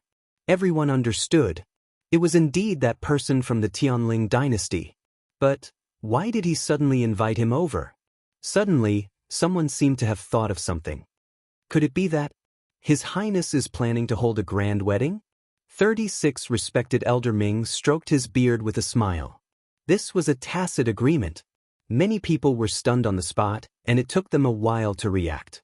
Actually, it was indeed time for His Highness to hold a grand wedding. After all, it had been a long time since the princess consort selection. During this time, His Highness had mentioned a few times that he wanted to hold a grand wedding, but it was delayed by various things. As a result, everyone gradually forgot about this matter. Now that they suddenly heard it, it was inevitable that they would be surprised. No wonder. No wonder the princess consort's father was invited. Since their daughter was getting married, their parents naturally had to come. Soon, an unfamiliar figure appeared outside the hall. The guard's voice sounded. Everyone turned to look at him. Most of them were curious about what the princess consort's family was like. Xianxia came to the front of the hall and looked up. The ethereal hall. It was grand and dignified. Even before they entered, they could already feel a heavy pressure pressing down on them silently. Xianxia recalled what he had seen and heard along the way, and he still felt like he was in a dream. This was the place where you was now?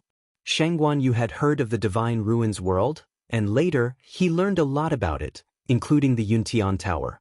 He knew that any sect in the Divine Ruins world was stronger than the Tianling dynasty. Among them, the Yuntian Tower was one of the best. However, when he really arrived here, he realized that everything was even more. For a moment, Xianxia did not know what words to use to describe his inner feelings.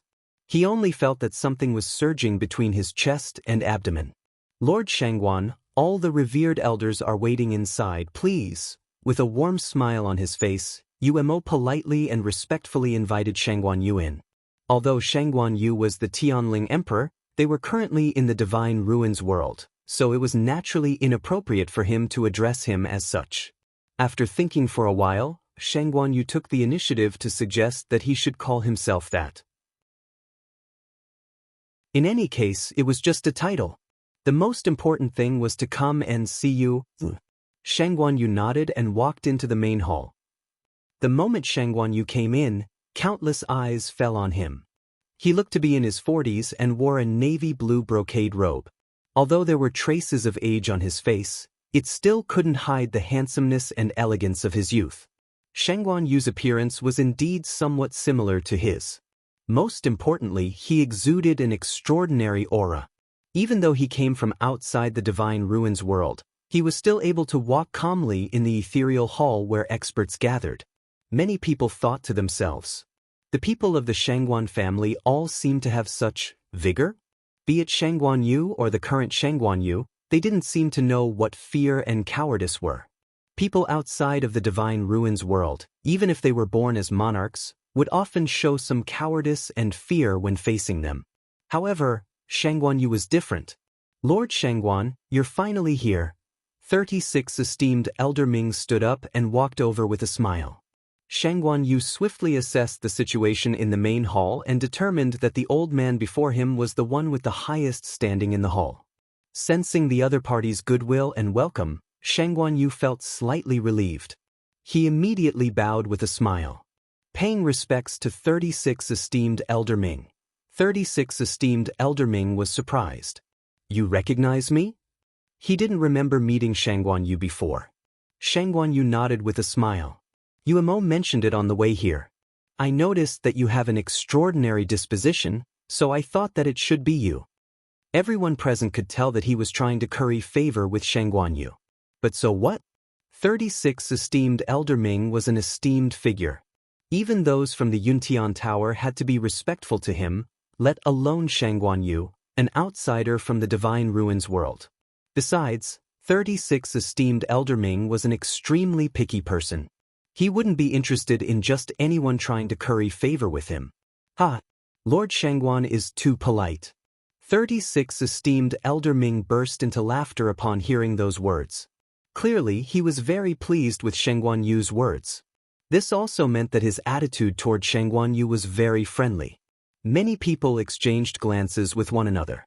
It seemed like 36 esteemed Elder Ming really thought highly of Princess Yu. Otherwise, he wouldn't have given Xianxia so much face. The inceptive sage and Princess Yu are currently rushing back, and they should be back today. Lord Xianxia, do you want to wait for them together? 36 esteemed Elder Ming knew that Xianxia must be worried about his daughter, so he took the initiative to explain. Only then did Xianxia understand. No wonder they hadn't seen you, or even though they had been here for so long. So it's because she hasn't returned yet? He nodded. Then I'll have to trouble you, 36 esteemed Elder Ming laughed. What's so troublesome about this? Lord Xianxia, just follow me. 36 esteemed Elder Ming actually brought Shangguan Yu to the innermost part of the hall and pointed to the first seat on the right. Lord Shangguan, please take a seat. Shangguan Yu hesitated for a moment. I'm afraid this isn't appropriate, right? In this hall, the chairs were divided into two sides. 36 esteemed Elder Ming sat on the first seat on the left. He asked him to sit on the first seat on the right.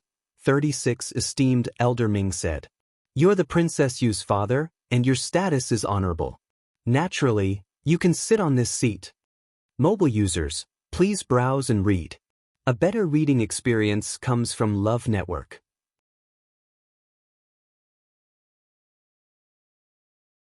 Chapter 1785. Hearing those words, Shangguan Yu pondered for a moment before taking a seat. He vaguely knew a little about Rong Xiu's background. Even though he was the holy son of the Yuntian Tower, he had lost his parents. Only 36 esteemed Elder Ming could be considered his elder and kin.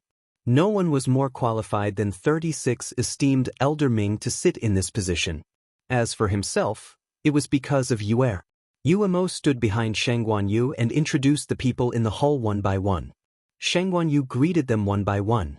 On the way here, Yuemo had told him many things about the Yuntian Tower, including the temperament of the elders, their likes and dislikes, and so on. As such, even though this was Shangguan Yu's first time here, he was very considerate in every aspect, making it impossible for anyone to find fault with him. Some people originally wanted to find out something from Shangguan Yu, but they were all solved by Shangguan Yu with little effort. It was only then that everyone realized that even though Shangguan Yu was born outside of the Divine Ruins world, his wits and means were on par with those present. After a round of banter, the crowd gradually calmed down. Everyone began to wait for the return of Rong Xiu and the others. At the foot of Bright Reversal Peak, a few young men and women were descending the mountain. Each of them was carrying a dark green wine jar in their arms. 36 esteemed Elder Ming sure is picky. The ethereal hall has already stored the wine, but he still wants us to retrieve it from the clear Jiuquan. The wine of the clear Jiuquan was extraordinary. It had to be stored in specially made wine jars, and it couldn't be stored in a universe ring. It had to be carried on one's shoulders. The few trips had depleted quite a bit of their origin energy. A tall and thin young man wiped the sweat off his forehead. This was already his second trip to retrieve the wine. A round-faced woman beside him harumphed. "It's because the elders think highly of us that they allowed us to go. Otherwise, given our standing, it would be difficult for us to even enter the ethereal hall. I heard that it's beneficial to our cultivation." "What benefits?" "He's just trying to coax you." The tall and skinny man interrupted her impatiently, his face full of disapproval. "If revered elder is really thinking for us, why don't you just give us some good pills or divine tools? Which one isn't stronger than this one?" In his opinion, this was just hard work to serve others. The round-faced woman wasn't convinced, but she couldn't argue with him. After all, this was her first time doing this, so she wasn't sure if it was really beneficial to her cultivation. She paused for a moment before saying, even if there are no benefits, this is what we should do. His Highness, the Holy Sun, and the Princess Consort are coming back today, and there are also important guests. Of course, the wine has to be the best. Honored guest? Are you talking about that Shangguan Yu? The tall and thin man laughed. Haven't you noticed that he's just a demigod? He's not even a true god-level expert. How could such a person become a distinguished guest of our Yuntian Tower if it wasn't for his great luck and the princess's blessing? The disdain in his voice was undisguised. The round-faced woman didn't expect his words to be so direct and unpleasant. She was stunned for a moment. A moment later, she stammered. But he's still the princess consort's father. Don't you think it's inappropriate for you to say that? What's inappropriate about it? Aren't I speaking the truth?" The tall and thin man lifted the wine jar in his hand and sneered. "In the world of gods, the strong are respected. He doesn't have the strength to back it up, so no one will think highly of him. Do you think that all of the elders in the ethereal hall are respectful toward him? I dare say that most of them don't think much of Shangguan Yu at all." The round-faced woman was rendered speechless. Those words were unpleasant to the ears, but they made sense. The reason why they were so polite was because of the Holy Son and the princess consort. However, if one were to talk about the Holy Son of the ethereal hall, there were only a handful of them who truly acknowledged and welcomed him. The other woman who had been silent all this while spoke up. No matter how strong he is, he's still the princess consort's father. Regardless of how powerful he is, his standing in our Yuntian tower won't be low. Besides, the Holy Son is married to Miss Shangguan. No matter what, Miss Shangguan is outstanding in all aspects. She was beautiful, and her words were gentle. Hearing her words, the tall and thin man's expression softened significantly. You're right. Actually, I just feel that. Your Highness, marrying this consort is still a little. He paused for a moment. There are many noble ladies in the world of gods who admire our Holy Son. If we can form a marriage alliance with them, the situation will be very different. The smile on the woman's face remained unchanged. Our princess consort is also outstanding, isn't she? That senior Shangguan Jing is a supremacy blacksmith.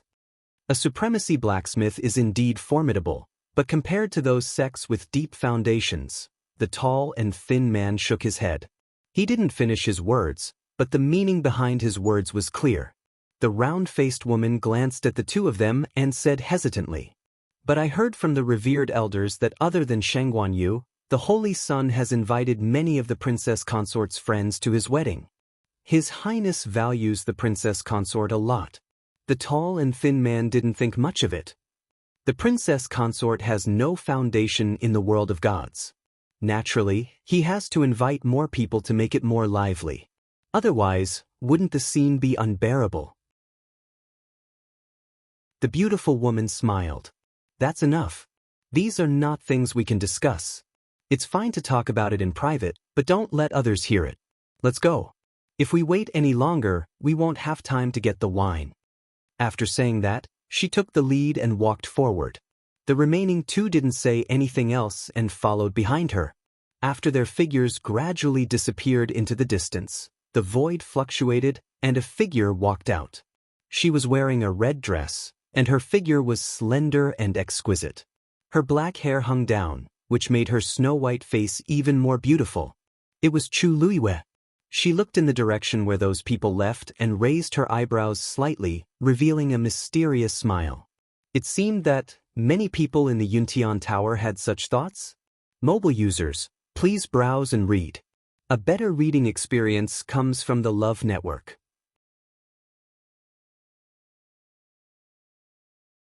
Chapter 1786. Originally, she had come back with Rong Xiu and the others. However, after hearing the news that her father had arrived, she decided to go back and change her clothes before going to meet him. During this period of time, she had been busy running around. Although there weren't any injuries on her body, she still looked a little travel-worn. This was the first time she wanted to meet her father in the Divine Ruins world. Naturally, she wanted to show her best appearance so that her father could be at ease. She didn't expect that the moment she arrived, she would hear those people mention her and her father. She simply set up a barrier and hid.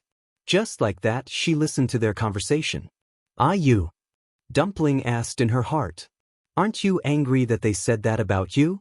When she heard those words just now, she almost couldn't help but rush out.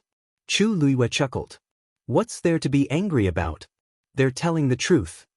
She was very clear about what kind of place the Divine Ruins world was. Here, the strong preyed on the weak, and the strong were respected. She wasn't from an aristocratic family, so there was nothing to argue about. Even if there was a Taizu now, the Taizu had always been working alone. Although they had made an extremely high reputation, it was difficult for two fists to fight against four hands. Just relying on the Taizu alone, they couldn't support the Shangguan family. The sects and families that were able to establish themselves in the Divine Ruins world all had top-notch god-level experts in their ancestors. Furthermore, they had passed down the power of their bloodline from generation to generation. They had a deep accumulation and foundation. Indeed, they couldn't be compared to them. Hearing Chu Luiyue's words, Dumpling snorted angrily. "I don't care. They said that about you, so they should be punished. I've already memorized their voices." The next time I see them, I'll definitely teach them a lesson. She wasn't even afraid of Grandpa Patriarch, so why would she be afraid of these people? Chu Liyue's brows twitched slightly. She really liked Dumpling's ability to hold grudges. However, Dumpling, I know you can beat 1, 2, or even 3 of them. But can you beat more than that? Dumpling was stunned. There must be a lot of people in Yuntian Tower who think this way. Even if we take care of a few of them, it still won't change their minds. Dumpling hesitated. Then what should we do? Chu Liyue raised his head slightly and looked at Duming Peak.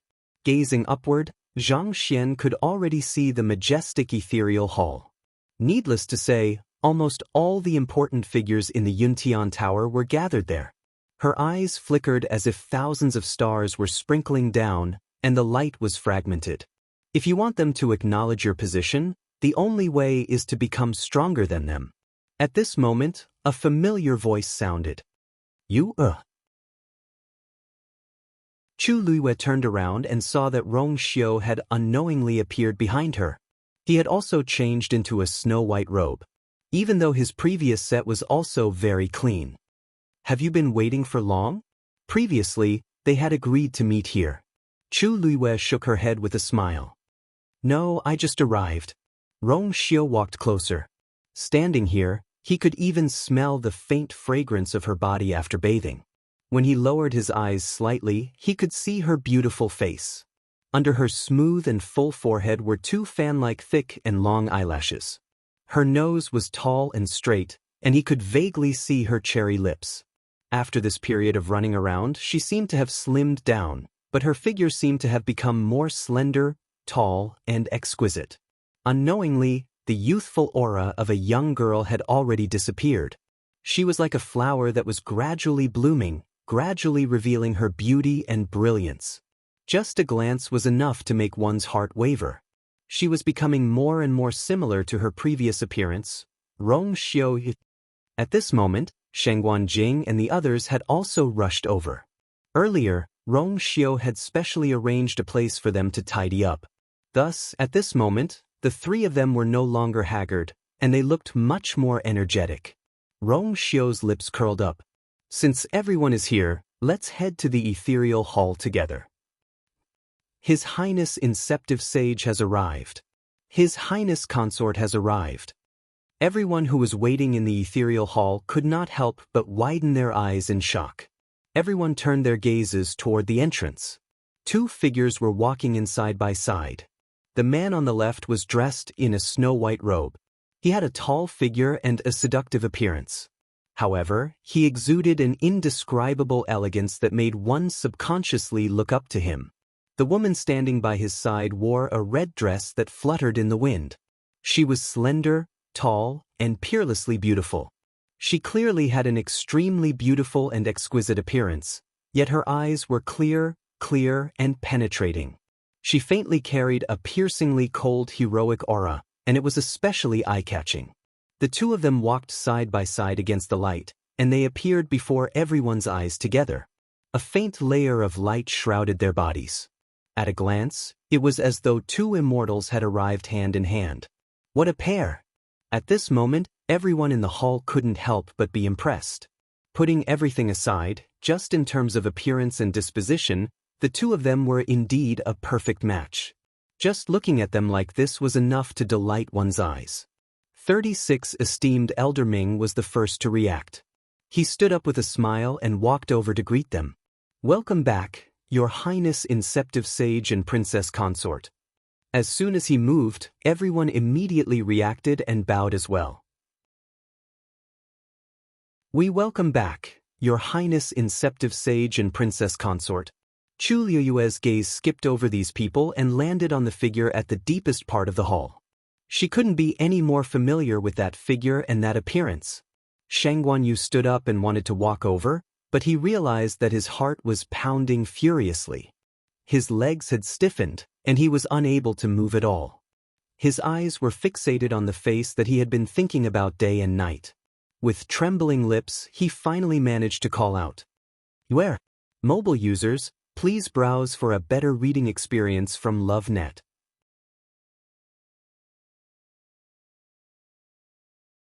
Chapter 1787. Chu Liuyue's eyes stung as she walked over quickly. Father!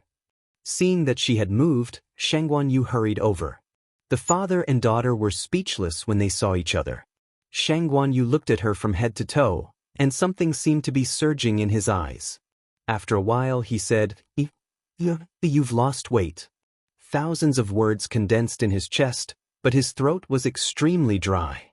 In the end, he could only say such a short sentence. There was a slight tremor in his voice. Chu Liyue blinked, and the tears in her eyes disappeared. She smiled brightly. Long time no see. Father, how are you? Shang Guanyu hurriedly said. Good. Father, everything is fine. Ling is also fine. I just miss you. How could he not miss her? When they parted last time, he thought that she would only stay in the world of divine ruins for a short period of time and would return soon. Who knew that so much time had passed in the blink of an eye? She didn't go back, but he came here. Is it too hard for you here? Shang Guanyu looked at her face, which had obviously lost a little weight, and his heart ached. Chu Liyue smiled like a flower.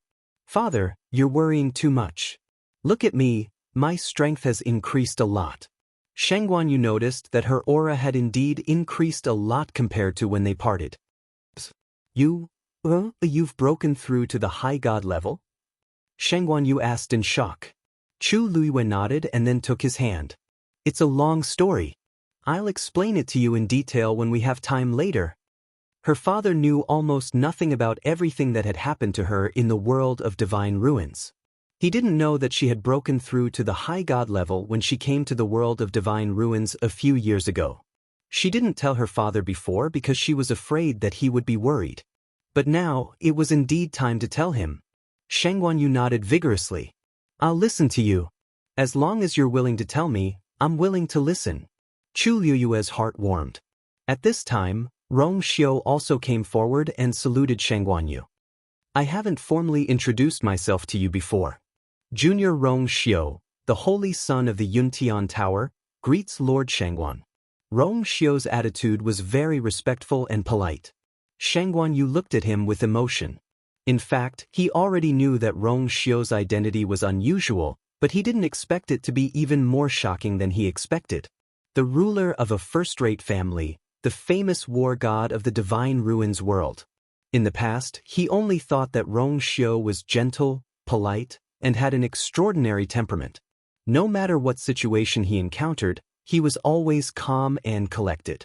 Now that he saw Rong Xiu again, Shang Guanyu finally realized that Rong Xiu's calm aura was the reason for his strong abilities. How could an ordinary person have such an aura? I'll have to trouble you to take care of you, during this period. Shang Guanyu said. Rong Xiu chuckled.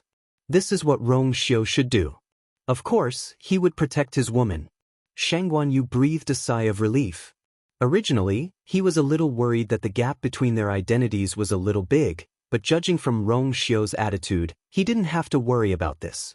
You didn't misjudge him. At this moment, another announcement was heard. Everyone in the hall turned their heads and saw 3 figures walking towards them. Many people knew the one at the front. It was the famous Shangguan Jing. The old man beside him had white hair and a sage-like demeanor. The aura on his body was also not to be underestimated. It was the dean of Lingxiao College, Nan Suhuai. Nan Suhuai was very famous, but not many people had seen him before. After all, only a few people in the entire Yuntian Tower had been to Lingxiao College. In the past few years, Nan Suhuai had disappeared without a trace. He hadn't appeared much, so there were even fewer people who knew him. Many people were surprised. As the dean of Lingxiao College, Nan Suhuai had always maintained a neutral attitude. He rarely went to other aristocratic families in the divine ruins world. But now, he had come directly to Yuntian Tower. Did he come for Shang Guanyu? Some people glanced at the red-clothed woman standing in the middle of the hall. They had heard that Shang Guanyu was actually Nan Suhuai's personal disciple. Moreover, Nan Suhuai valued and doted on her a lot. Now it seemed that the rumors were true. Nan Suhuai came to Yuntian Tower for her without hesitation. His appearance with Shangguan Jing was enough to show his position. He was here to support Shang Guanyu. The people in the hall exchanged greetings with Shang Guanjing and Nan Su Huai one after another. However, when they saw the third person, they were surprised and at a loss. Who was this person? Chu Ning frowned slightly when he sensed those sizing up gazes, but he quickly returned to normal. Indeed, he was the person with the lowest background here. If it wasn't for you, he wouldn't even have the chance to go to the Tianling dynasty, let alone come to the Divine Ruins world and be in the same room with people from a first-rate aristocratic family like Yuntian Tower. If it was in the past, he might have been nervous and perturbed when facing this situation. But now he wasn't. He had experienced too much during this period of time. Countless pain and torture couldn't make him bow his head. Now, this was just a small matter. He had to admit that although those nightmarish days had brought him deep pain, it had indeed caused him to change greatly from the inside out. He had never thought of that before, but now, he felt that it was just SOS. Because of this, Chu Ning's attitude was exceptionally magnanimous. He stood beside Shang Guanjing and Nan Su Huai. Although his aura couldn't be compared to theirs, his calm attitude didn't lose out at all. Someone couldn't help but whisper, "Strange, he's just a stage 1 warrior. How can he have such an aura?" A stage 1 warrior was even worse than many children in Yuntian Tower. However, his expression was magnanimous as if he didn't feel embarrassed at all. Many people heard this. Chu Luiwei raised her eyebrows slightly. Perhaps because he was afraid of Rong Xiu and the others, the person who spoke was actually quite polite. However, it was hard to say what he was thinking. Chu Luiwei was calm and composed, and she wasn't angry. She knew what these people were really thinking, and she also understood why they had such a reaction. But there was nothing to be concerned about. Chu Ning had the indestructible divine body. As long as he cultivated well, he would definitely advance by leaps and bounds. At that time, many of the people here would probably be defeated by him. "Father, let me introduce you." Chu Luiwei pulled Shang Guanyu over. "Since you know Taizu, I won't say much. This is the dean of Lingxiao College and also my master. And this is my father when I was in Yaochen." Her words sounded a little awkward. Shang Guanyu looked enlightened. "You are Chu Ning?" Chu Ning also understood the identity of the person in front of him when he heard Chu Luiwei address him. His heart tightened slightly. Yes. Mobile users, please browse for a better reading experience from Love Network.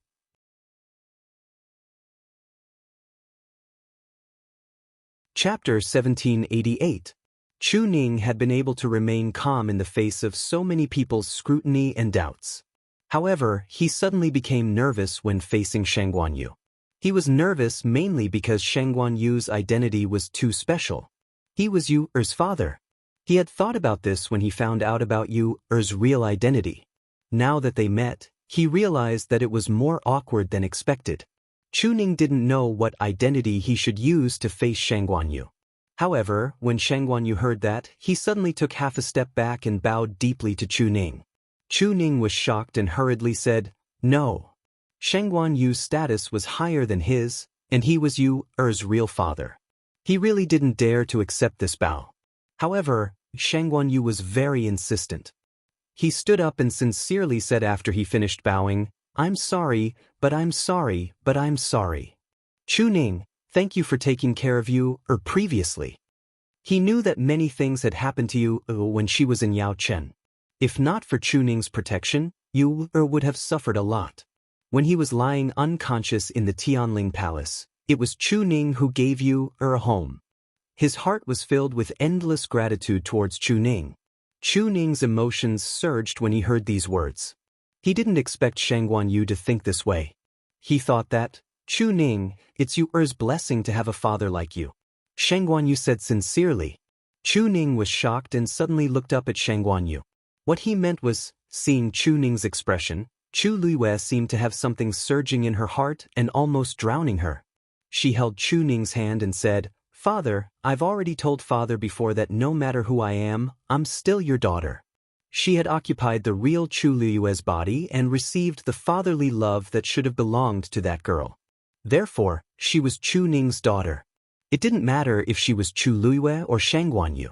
The porridge that he had cooked for her, The constant concern for her, the courage and determination to protect her time and time again, that was enough.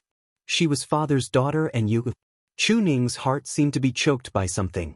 He looked at Chu Luiyue and then at Sheng Guanyu. Their expressions were so sincere that he almost thought he was in a dream. He had once thought that he would lose you, but in the end, "Father, don't you want you any more?" Chu Luiyue blinked and asked. "How could this be?" Chu Ning hurriedly denied. "As long as you wants it, Father will always be by your side." As he said this, the weight in Chu Ning's chest suddenly dissipated. In an instant, he felt as if his entire body was smooth and comfortable. This was how it should be. No matter what, he would still love you dearly in the future. Seeing that Chu Ning was truly relieved, Chu Luiyue also felt much more at ease. To be able to receive 2 sets of fatherly love was her luck and blessing. Rong Xiu watched from the side and a smile appeared on his handsome face. Since she was happy, he was happy too. Although there were many twists and turns in the middle, everything was finally perfect now. He could see that she was really happy. After they exchanged a few more pleasantries, Rong Xiu said, "Now that the dust has settled and all the elders are here, let's start preparing for the wedding." All the revered elders had already guessed his plan, so when they heard this, they weren't too surprised and all agreed. In fact, Rong Xiu had already sent people to prepare for this matter long ago, so even if the notice was rather sudden, Yuntian Tower could still arrange everything in an extremely short time. Rong Xiu gave a few more instructions, no matter how big or small. 36 revered Elder Ming asked, "Your Highness, the people to be invited for the wedding." Rong Xiu handed over a list of names. "The list of people to be invited is here. Just go and invite them according to this. The invitations are with Yan Qing. Let him distribute them later." 36 revered Elder Ming's mouth twitched unnoticeably. Logically speaking, the guest list should be discussed and decided by the revered elders of the clan, but His Highness had already written it down. He really didn't want to wait for even a moment. 36 revered Elder Ming thought as he opened the list. After taking a few glances, he suddenly opened his eyes wide and looked at Rong Xiu in shock. "Your Highness, this?" Everyone looked over curiously. What was so special about the list to make 36 revered Elder Ming, who was always calm, react so intensely? Sensing those gazes, 36 revered Elder Ming swallowed his saliva and tried his best to ask tactfully, "Your Highness, this list, isn't it a little too many?" His Highness really didn't make up this list randomly? Putting aside those clans and sects that were on good terms with Yuntian Tower, there were also some that weren't on good terms with them, and even some that had quarreled with them before. His Highness was planning to invite all the important figures in the entire Divine Ruins world. Rong Xiu raised his eyebrows slightly. "Too many? I don't think so. A wedding should be lively, shouldn't it?" 36 revered Elder Ming was speechless. His Highness's words, "There doesn't seem to be anything wrong?" But the key was that some of the people on the list might not come. If they came, it might be even more troublesome. As if seeing through his thoughts, Rong Xiu's thin lips curled up and he said calmly, "I will only hold this wedding once in my life. Naturally, I have to do it well and announce it to the world." He wanted everyone in the Divine Ruins world to know. Or was his. Mobile users, please browse and read. A better reading experience comes from Love Network.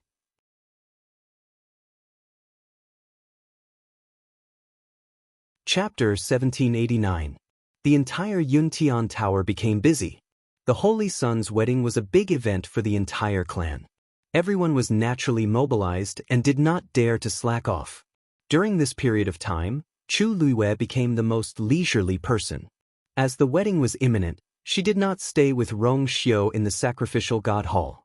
Instead, she stayed in Chang'e Mountain, which was beside Du Ming Peak. There were many courtyards on Chang'e Mountain, and most of them were scattered, so Sheng Guanyu and the rest stayed there. At the very beginning, Chu Luiyue had even specially picked a suitable time to tell Sheng Guanyu about everything that had happened. Of course, most of it was good. As for some of the more troublesome parts, most of it was skipped. Anyway, those things were already in the past, and there was no point in talking about it. It would only make father sad. Even so, Shangguan Yu's heart still ached after hearing it. This made Chu Luiyue even more grateful for her previous choice. On the other hand, Chu Ning had been staying in his room ever since he came to Chang'e Mountain. On one hand, he wanted to let Chu Luiyue and Shangguan Yu catch up. On the other hand, he also wanted to concentrate on his cultivation. After coming to the Yuntian Tower, he realized that the strong were indeed respected here. If he stayed as a rank 1 warrior, not only would he be looked down upon, but he would also implicate you. Therefore, he put almost all of his thoughts and energy into this. Fortunately, he had the indestructible divine body now, and his talent had a qualitative leap. In addition, the Yuntian Tower was full of energy, which was very beneficial for cultivation. Chu Ning's cultivation speed could be said to be 1,000 miles a day. On the second day, he directly broke through to become a rank 2 warrior. On the 5th day, he jumped to become a rank 3 warrior. On the 8th day, he jumped to become a rank 4 warrior. His physical body was the divine body. When he cultivated, the absorption and digestion of the surrounding energy was no different from a real high god. In this way, it was a piece of cake for him to raise his warrior rank. As his strength rapidly increased, Chu Ning's mood became better and better. At this rate, it wouldn't take long for him to complete his breakthrough and become a true high god. Although a high god expert wasn't considered a top cultivator in the Divine Ruins world, it was still a huge improvement for Chu Ning. When he was in Yaochen, he never thought that he would be able to reach the legendary realm one day. And all of this was because he had met you. As long as he could become stronger, he would be able to protect you, in the future. Chu Luiyue also focused on cultivating in his residence. Rong Xiu had long arranged everything for the wedding ceremony, and there was no need for her to interfere in any of the major and minor matters. After asking a few questions, Chu Luiyue found that he was worried for nothing, so he simply and wisely gave up on these questions. Instead, he focused his mind and energy on his own cultivation. Even though there were quite a few accidents and dangers along the way, it was very obvious that Chu Luiyue's abilities had improved in all aspects.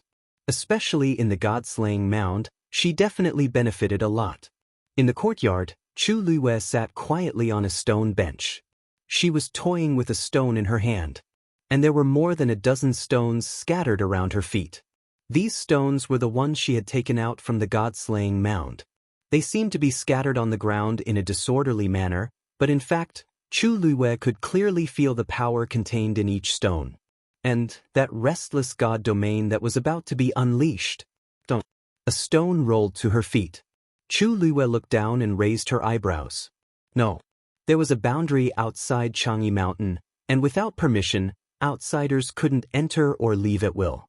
But it was always better to be cautious. Every single one of these stones contained a god territory. If she unleashed it, it would definitely cause a big commotion. How would she explain it if it attracted a crowd? Actually, these stones weren't rare at all. They were just some broken tombstones that she had picked up from the god-slaying mound. Thinking of that scene, Chu Luiyue couldn't help but shudder and move her feet away. The origin force here is rich. It's enough for you to replenish your energy. Don't cause trouble. She had already discovered that these stones could devour the origin force around them and convert it into her own power, making her god territory stronger. But it was a little slow. In fact, these stones were already very efficient at absorbing energy. They could almost compete with cultivators with Daijing Yuan meridians. Chu Luiyue thought it was slow because she was too fast. Hearing her words, the stones finally quieted down. Chu Luiyue looked at them for a while, then threw out some more. Some of them rolled directly into the bushes in the distance or down the stairs. If one didn't look carefully, one wouldn't notice anything wrong with these stones. A subtle fluctuation came from afar. Chu Luiyue put down the stone in her hand and looked up. It was Yuemo. He walked over quickly and stood in front of Chu Luiyue. "Greetings, Your Highness." Chu Luiyue glanced at him. "Yuemo, why are you so happy?" She couldn't hide the smile on her face. Yuemo chuckled. "Your Highness, Miss Mu Hongyu is here." Chu Luiyue's eyes lit up. Then he heard a familiar clear voice. "Lu Yu." Chu Luiyue looked up slightly and indeed saw a figure heading toward her at high speed. Her almond-shaped eyes were bright, and her willowy eyebrows were raised. Who else could it be but Mu Hongyu? Chu Luiwei stood up and went to welcome her.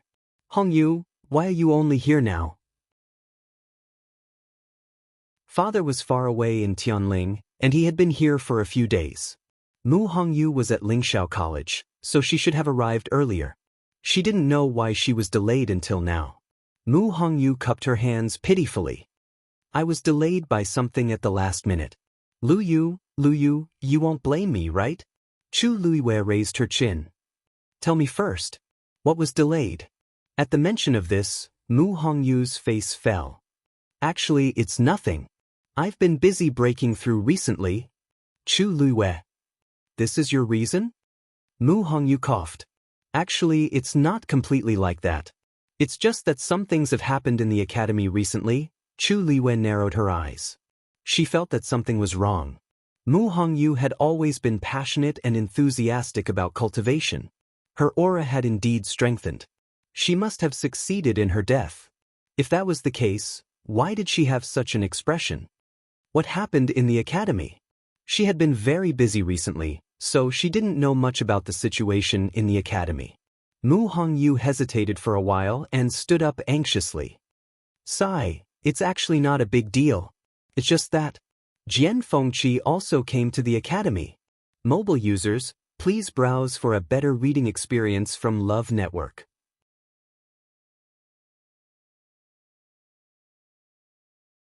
Chapter 1790. Chu Luiwei froze for a moment. Who are you talking about? Jian Fengqi. Mu Hongyu rubbed her temples with a headache. I don't know how he got to Fangzhou City and got into the Lingxiao Academy. It happened a few days ago. Chu Luiwei came back to her senses. She was also quite shocked by this matter. The Celestial Physician's exam? Mu Hongyu nodded. Chu Luiwei nodded in understanding. Jian Fengqi was indeed very talented in this area. Even compared to her, he was not much worse. It was normal for him to be able to get into Lingxiao College. This is a good thing. Jian Fengqi had helped her a lot in the past. Now that he was able to enter Lingxiao College to cultivate, his future would be limitless. No matter how she thought about it, this was something to be happy about. But why did Mu Hongyu look a little upset? Mu Hongyu rubbed her face in confusion. This is a good thing for him, but for me, Mu Hongyu was a little hesitant to say something. Chu Luiwei asked again. Did Jian Fengqi make things difficult for you? It didn't seem very likely. Jian Fengqi was quite good to them back then. No, but Mu Hongyu's face turned slightly red. Chu Luiwei was very perceptive and quickly guessed something. If I remember correctly, seems to have your indenture contract from back then? Mu Hongyu saw that she guessed correctly and didn't hesitate anymore. Yes. He has been making trouble for me with this matter. Trouble? Chu Luiwei was stunned for a moment, then quickly understood, and her expression became a little strange. Mu Hongyu was even more embarrassed under her gaze. Lu Yu, help me think of a way. Chu Luiwei paused for a moment. Then what did he say and do? Mu Hongyu choked. Just say that I ran away. He wasn't happy. He even said, she bit her lip. Chu Luiwei had already guessed the gist of it. He couldn't help but shake his head and smile. Mu Hongyu was stunned. Lu Yu, what are you laughing at? Chu Luiwei tapped her forehead. I'm laughing at your stupidity. Jian Fengqi was so pitiful. Hongyu, don't tell me you only found out now that Jian Fengqi likes you? Mu Hongyu was stunned, but her face turned even redder. After a while, she said in a flustered and helpless manner, I don't know. Seeing her reaction, Chu Luiwei silently shed tears of sympathy for Jian Fengqi. Mu Hongyu had a straightforward personality and was intelligent and quick-witted. However, when it came to matters of the heart, she was obviously stubborn. If Jian Fengqi wasn't interested in her, he wouldn't have spent so much money to redeem her, and he wouldn't have helped her time and time again. Chu Luiwei didn't notice it at first, but now that he thought about it, he immediately realized something. Even he could tell that Mu Hongyu, the person involved, was extremely muddle-headed. Not only did she not understand the other party's feelings at all, she even said that he was looking for trouble. TSK. He really didn't know what Jian Fengqi had been through. Where is he now? Chu Liu asked. Mu Hongyu replied, at the academy. He should have followed you here. Why is he still at the academy? Mu Hongyu shrunk her neck. Her voice suddenly weakened, revealing a sense of guilt. He's injured, Chu Luyue facepalmed. Needless to say, it had to have something to do with Mu Hongyu. Hongyu, you know better than anyone how Jian Fengqi treats you. Don't you like him? Mu Hongyu was stunned. She immediately lowered her eyes, revealing a trace of confusion on her face. I don't know. She had never thought about this before. Therefore, when Jian Fengqi spoke to her directly, she was stunned. Chu Liuyue's question made her remember to ask herself this question. What was she thinking? Chu Liyue pondered for a moment and decided to let them deal with it themselves. After all, outsiders couldn't be sure about matters of the heart. Stay in Yuntian Tower for the time being. Calm down and think about what happened between the two of you. It won't be too late for you to go back after our wedding. It's a pity that we can't invite Jian Fengqi over. Mu Hongyu nodded, but was quickly distracted by Chu Liuyue's words. Right, your wedding with His Highness this time, is it very grand? When I came just now, I saw that many places were already decorated. It's so beautiful. No, the word beautiful was too superficial. It should be said that it was magnificent and shocking. Even if she only took a quick glance when she passed by, she still felt her heart skip a beat. This kind of extravagance was simply shocking. Chu Liuyue's lips curved slightly. Actually, she only took a few glances at the beginning, but she didn't look at it after that. She knew very well that Rong Xiu had been planning this for a few years. It was absolutely extraordinary. But now it seemed that it was more impressive than expected. His Highness's extravagance is indeed extraordinary, Mu Hongyu murmured. Then she suddenly realized something and stared at Chu Liyue in surprise. Luyu, I haven't seen you for a while. Your strength has increased again? Chu Liyue nodded. Although she was wearing a divine artifact to hide her aura, others could still feel it. Something happened recently, Chu Liyue said, and then changed the topic. By the way, Debeo, before she could finish her sentence, another figure flew over. It was Yan Qing. Greetings, Princess. Yan Qing bowed respectfully, but there was something wrong with her expression. Princess, something happened over there. I'm afraid I have to ask you to go over. Chu Liyue was a little surprised. What's wrong? Yan Qing looked at her. The 13U guards are blocked outside the barrier. Mobile users, please browse for a better reading experience from the Love Network.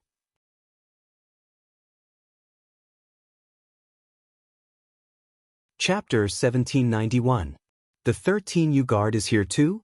Chu Liyue was delighted at first, but then she frowned. Where were they stopped? Do you know the reason?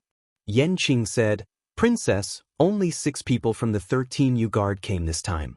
One of them had a suspicious dangerous item on him, which caused a disturbance in the barrier. He refused to hand over the item, so he was stopped outside the barrier. Yan Qing was also surprised when she heard about this. Then she immediately reported to Chu Liyue. Chu Liyue's thoughts raced as she walked forward. Take me to see. Mu Hongyu hurriedly followed him. Liu, I'll go too. The Yuntian Tower was vast, and the barrier used to defend against enemies was also very large. Correspondingly, they were very strict about guarding the barrier. Chu Liyue and the others attracted a lot of attention when they went to the barrier. There were not many people who could travel freely in the entire world of God, and Chu Liyue was particularly eye-catching. Many people only took a glance from afar and knew it was her. What is Wang Fei going to do? I don't know. It looks like she's going to the barrier. Hasn't the princess been staying at Chang'e Mountain all this time?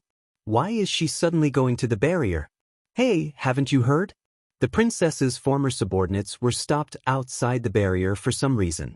Now both sides are in a stalemate. The princess consort is most likely going to settle this matter. But they are just a few subordinates. Why did they come? They're here because His Highness, the Chosen One, invited them. What's there to guess? No, I mean, it's normal for His Highness the Saint and the Princess to invite the princess's elders and friends to their wedding. But they even invited their subordinates. It's really, all in all, it made people feel a little strange. Moreover, these so-called subordinates caused trouble as soon as they arrived. They didn't seem to be easy to deal with. Someone laughed. Princess Consort isn't from the Divine Ruins world. Now that she's getting married, it's normal for His Highness Holy Son to invite more people to join in the fun. There was even a hint of mockery in his words. To put it nicely, it was lively, but to put it bluntly, it was just a show of courage. The wedding is just around the corner. If those so-called subordinates really cause any trouble, they can't blame us. Chu Luiyue didn't care about that. She sped along and soon arrived at her destination. From afar, she saw Xin Yi and the others. At this time, they were standing outside the barrier, and several Yuntian tower guards were blocking their way. Both sides seemed to have entered a stalemate. Since you are the princess consort subordinates, we don't want to make things difficult for you.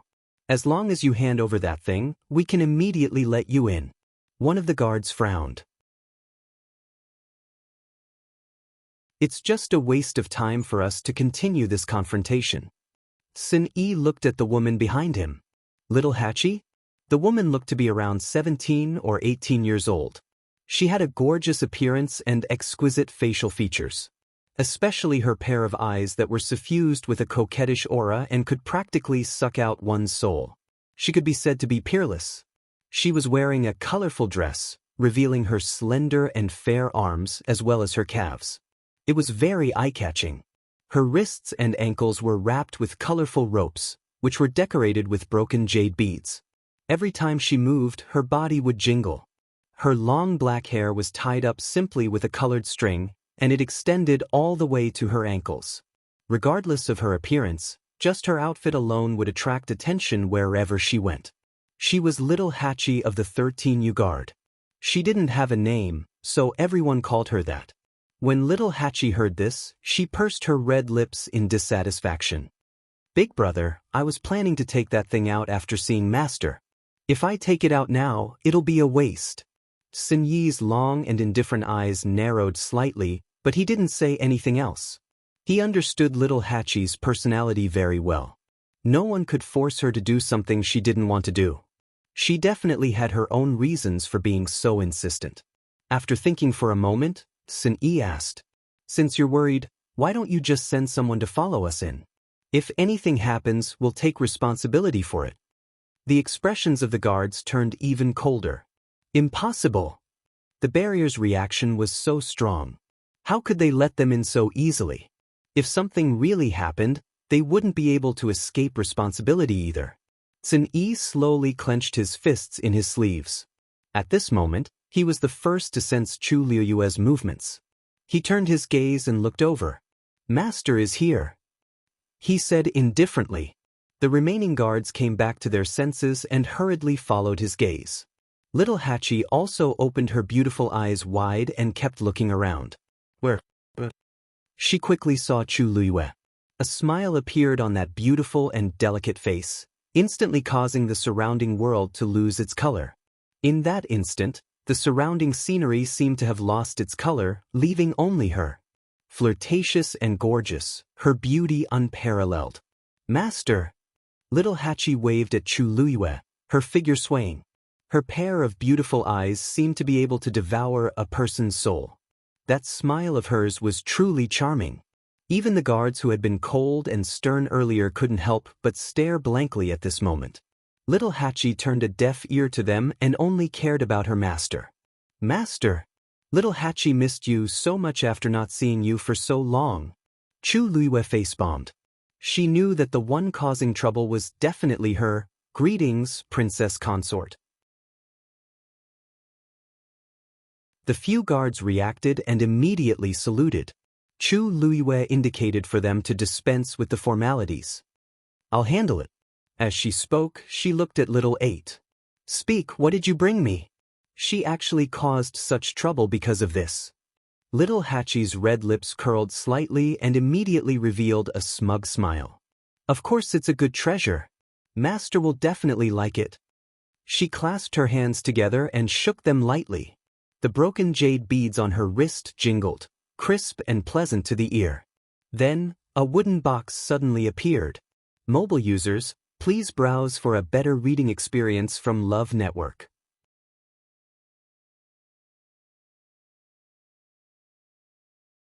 Chapter 1792. The wooden box was about the size of a palm and was completely black. Only the edges were suffused with a faint silver. Especially at the 8 corners, there was a special pattern of flowers and vines. At a glance, it was luxurious and exquisite. Little Hachi handed the wooden box over and raised her eyebrows. "Master, quickly open it and take a look. There's really good stuff inside." Chu Luiwei curiously took the wooden box. Little Hachi was very talented as a celestial physician. She especially liked to study strange prescriptions. Otherwise, she wouldn't have been able to help Chi Han refine a pill that could change his aura. For her to hand it over like a treasure, it must be something extraordinary. Suddenly, Chu Luiwei's eyes narrowed. Only then did she see that the flower vines on the wooden box were undergoing subtle changes.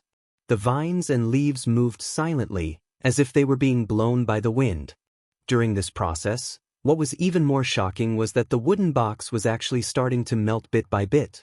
Like an ice cube that would gradually melt under the scorching sun, the wooden box started to shrink at a speed visible to the naked eye after Little Hachi took it out. However, no water dripped from it. It was as if it had mysteriously evaporated and disappeared. She looked at Little Hachi suspiciously. Little Hachi hurriedly said, "I already said that this thing can't be taken out casually. If the box is gone, the thing inside will be ruined." As she spoke, she urged Chu Luiwei to open it. The wooden box wasn't locked. Chu Luiwei moved her fingers and opened it. A red elixir the size of a longan fruit was lying quietly inside. The pill's color was pure and rich, and it emitted a faint medicinal fragrance. However, there were no markings on the pill that represented its grade. There was only a small flower vine leaf pattern. It was exactly the same as the one on the wooden box. Chu Luiwei was stunned at first. Then, she suddenly realized something and looked at Little Hachi in shock.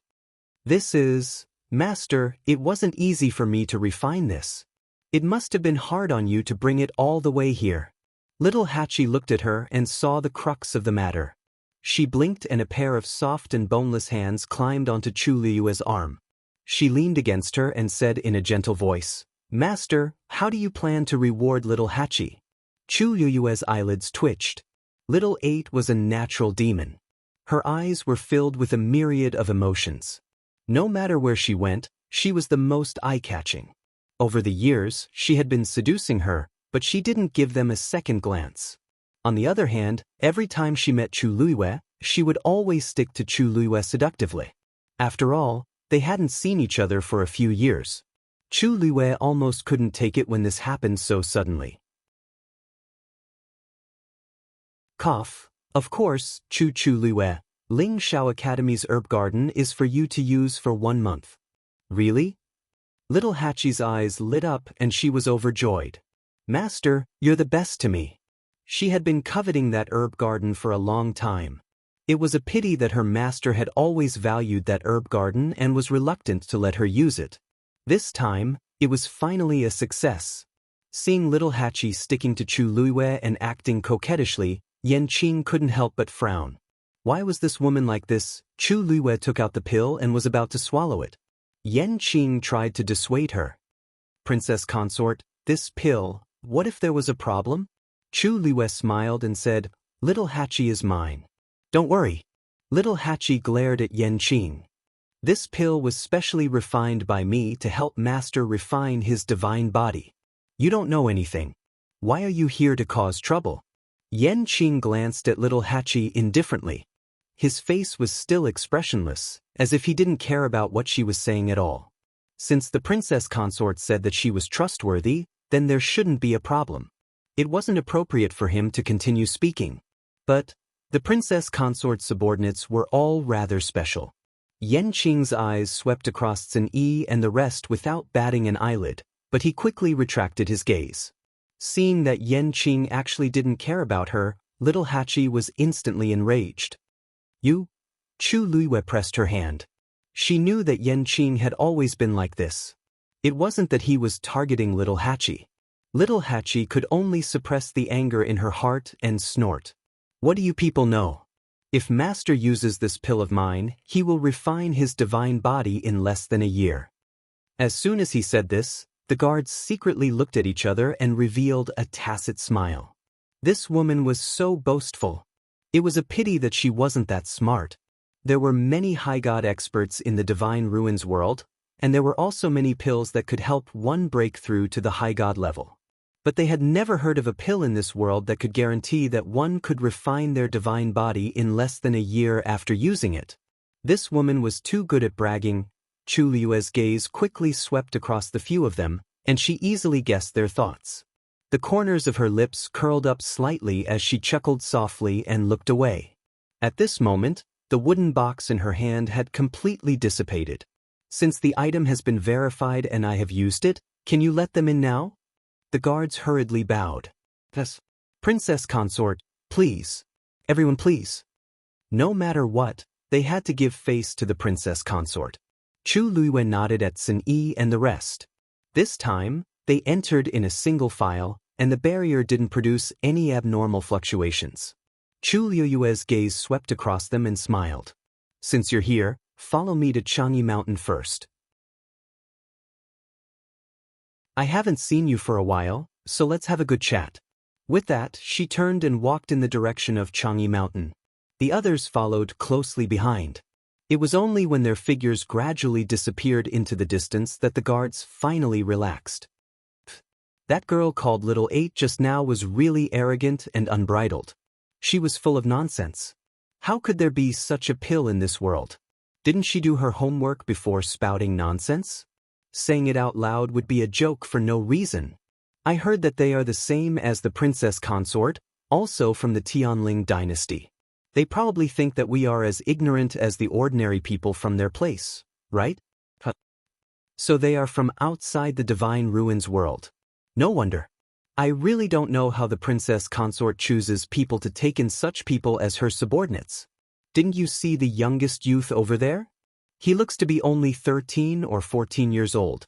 He's just a teenager. What can he do? I'm guessing that the princess consort chose these people for fun. Heh, I hope they don't cause any trouble.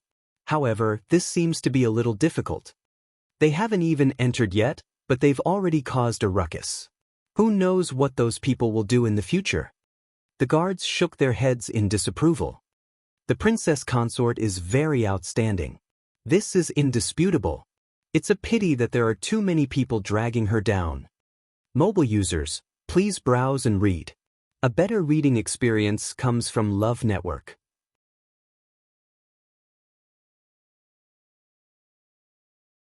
Chapter 1793. Yan Qing escorted Chu Luiyue and the others to Changyi Mountain before bidding farewell and leaving with Umo. The princess consort and her subordinates would definitely have a lot to talk about. It was naturally inappropriate for outsiders to be present. Little Hachi pursed her red lips as she watched Yan Qing and Umo's departing figures. He ran fast. If not for her master's sake, she would have already made a move just now. Chu Luiyue smiled as she brought the few of them back to her yard. Yan Qing and Umo are both nice people. He said that just now because he was concerned about my safety. Little Hachi, don't take it to heart. Who would care about that ice-cold face? Little Hachi rolled her eyes, her face full of disdain. Hypocrite. This was the kind of person she hated the most.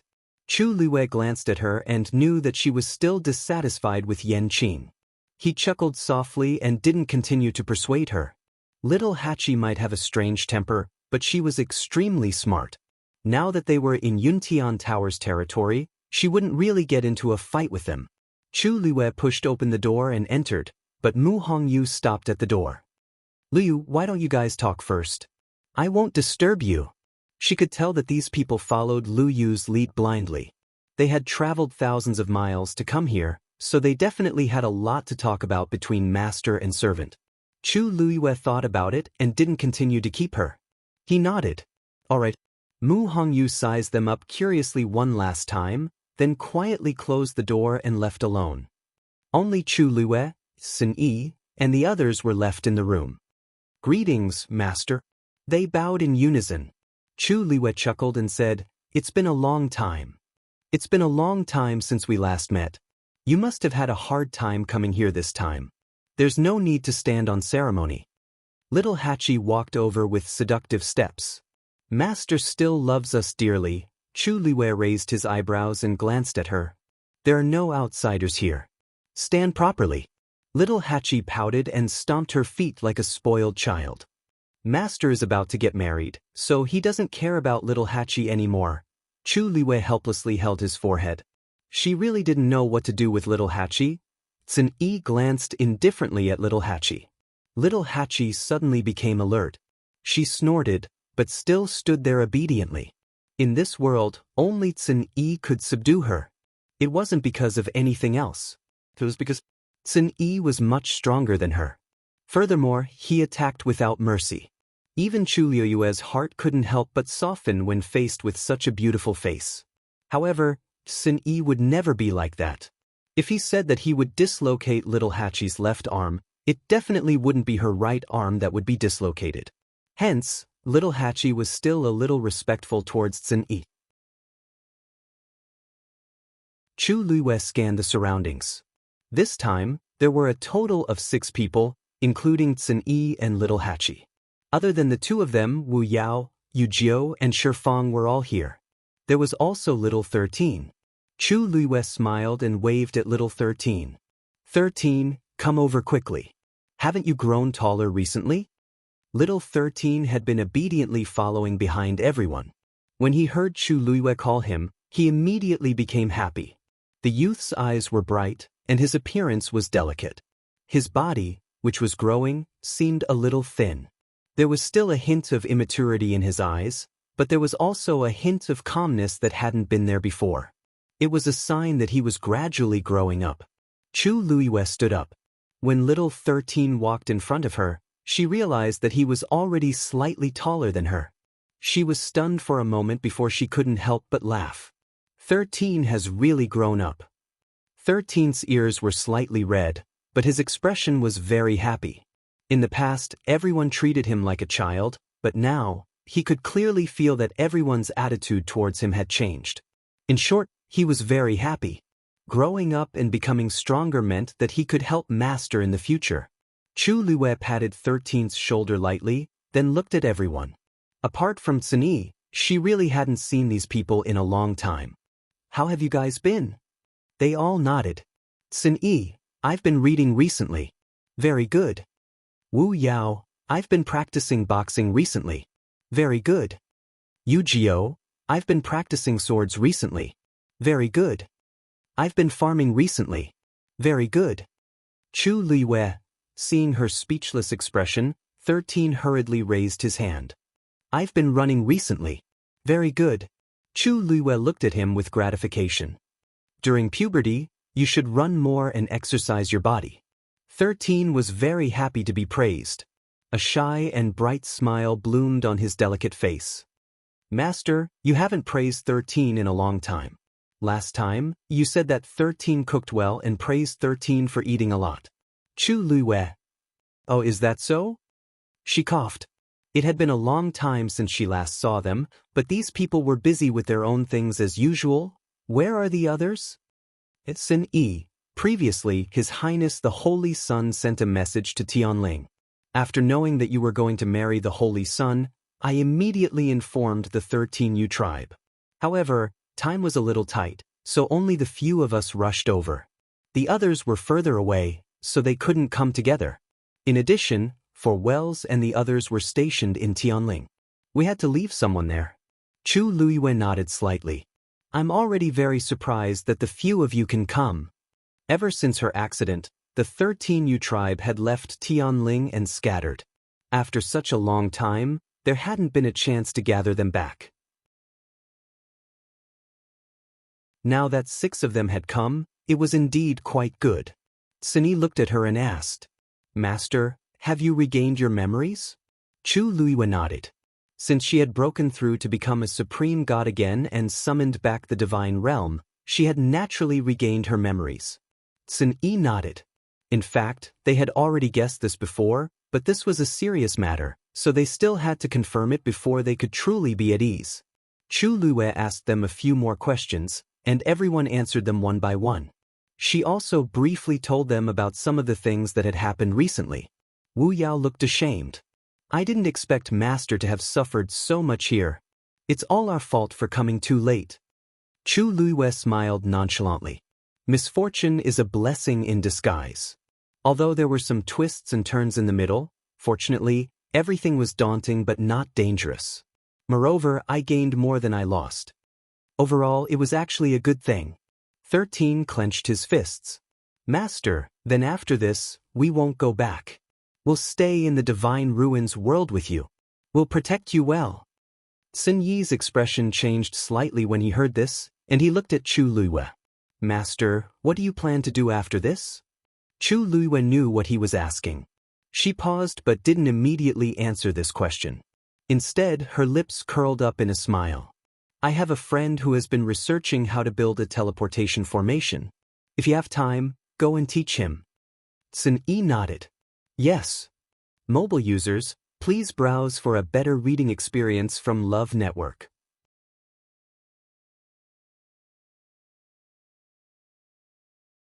Chapter 1794. Chu Lue asked with a smile. You didn't even ask who he was and agreed to it directly? Sun Yi nodded. Since he's your friend, there's naturally no problem. There weren't many people who could make her truly recognize this person as a friend. Chu Lue smiled helplessly and shook her head. Sun Yi was too smart, and sometimes she seemed a little boring. The friend she was referring to was naturally Lin Qifei. He didn't come this time, but she had already asked Mu Hongyu previously. Recently, Lin Qifei had been busy with the teleportation array in the academy, just like before. According to Mu Hongyu, Lin Qifei's strength had increased greatly recently, and the teleportation array was already built. Some of the elders in the academy knew about it and were full of praise for him. However, they all thought that Lin Qifei was so diligent in studying the teleportation array because he was interested in it. But in reality, everything was because of a promise between him and Chu Lue. It seemed that things were progressing well. It's only a few days until the wedding. During this time, you can stay at Chang'e Mountain. I've already ordered people to tidy it up for you. If there's anything, just look for me directly. Little Hachi blinked her seductive eyes and moved closer to Chu Lue with a smile. Master, I've only heard of this Yuntian Tower before, but I've never been here. I wonder, as long as you don't cause trouble, you can stroll around here as you wish. Chu Lue immediately guessed what she was thinking and directly gave her an answer. Little Hachi's smile grew even wider. I knew Master was the best. Have you heard? A few of the princess consort subordinates from the Tianling dynasty are also here. Just now, there seemed to be an argument at the barrier. This news has already spread throughout the Yuntian Tower. Who doesn't know? Didn't you say that it was because one of the women had something on her that caused the barrier to react abnormally and stop them? Hey, that's what I want to say. Do you know what it is that woman is unwilling to hand over? What? Pills. She also said that as long as the princess consort uses that pill, she'll definitely be able to temper her divine body within a year. What? There's such a pill in the world? Why don't we know about it? She's probably just trying to put up a front. After all, she's from outside the divine ruins world. On a mountain peak not far from Duming Peak, a few people were walking up while talking about something. Although the Yuntian Tower was vast, the news spread among the clan members was fast. Not long after the incident happened over there, many people knew they had nothing to say about Chu Lue. Her talent was extraordinary, her strength was also strong, and her appearance was one in a million, a beauty that could topple cities. His only shortcoming was his family background. Actually, I feel that the princess consort is not without a backer. Senior Shengguan Jing's name was resounding back then.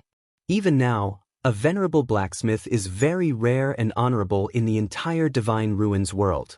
Moreover, the princess consort is the direct disciple of the dean of Lingxiao College. She's also very powerful. Someone had a different opinion and refuted in a low voice. That's right, but think about it carefully. Senior Shengguan Jing is weak and Dean Nan. His words and actions represent the entire Lingxiao College. He would never ignore the entire college for the sake of the princess consort. In short, the princess consort has to take care of herself if she's in trouble. That's true. I heard that the princess consort's relatives, friends, and subordinates are not very strong. Let's not talk about Mu Hongyu from Lingxiao College. Although she's strong, she doesn't have any background. As for the princess consort's father, he's only a stage 1 warrior. What's there to hope for? Although the words were unpleasant, they were all true. How could it be so easy to establish a foothold in the Divine Ruins world? At this moment, a snow-white and muscular figure suddenly flew out from the bushes and pounced on them. The man standing at the front who was talking was shocked and hurriedly retreated. However, he was fast, but the other party was faster. He only saw a blur in front of his eyes, and a white shadow flashed past. Then, his body flew out uncontrollably. Bang! There was a muffled sound. A few sharp scratches appeared on his chest, and his flesh and blood rolled. The intense pain caused his face to turn pale. The remaining people were shocked and were about to attack, but they were stunned when they saw the other party. It was a white lion. Its fur was snow-white, and its ice-blue eyes were indifferent and cold. At this moment, it was staring intently at the few of them. It lowered its body slightly, as if it was ready to attack at any time. A strong murderous intent spread from its body. The remaining people's faces also turned pale. This was the Holy Sun's magical beast. How could they attack? Moreover, they were no match for it. Its cold gaze landed on the man who was covered in wounds on the ground, causing him to shiver. He swallowed the rest of his words and did not dare to make a sound. The air seemed to have stopped flowing and froze inch by inch. The few of them tensed up. After a while, one of them forced himself to speak. Lord Xue Xue. We didn't mean what we said just now. Xue Xue narrowed its eyes. Didn't mean it? Did they think it was stupid? A low roar came from Xue Xue's throat, and then it suddenly raised its claws. Since they didn't mean it, then it would also do it a few times unintentionally. Mobile users, please browse for a better reading experience from Love Network.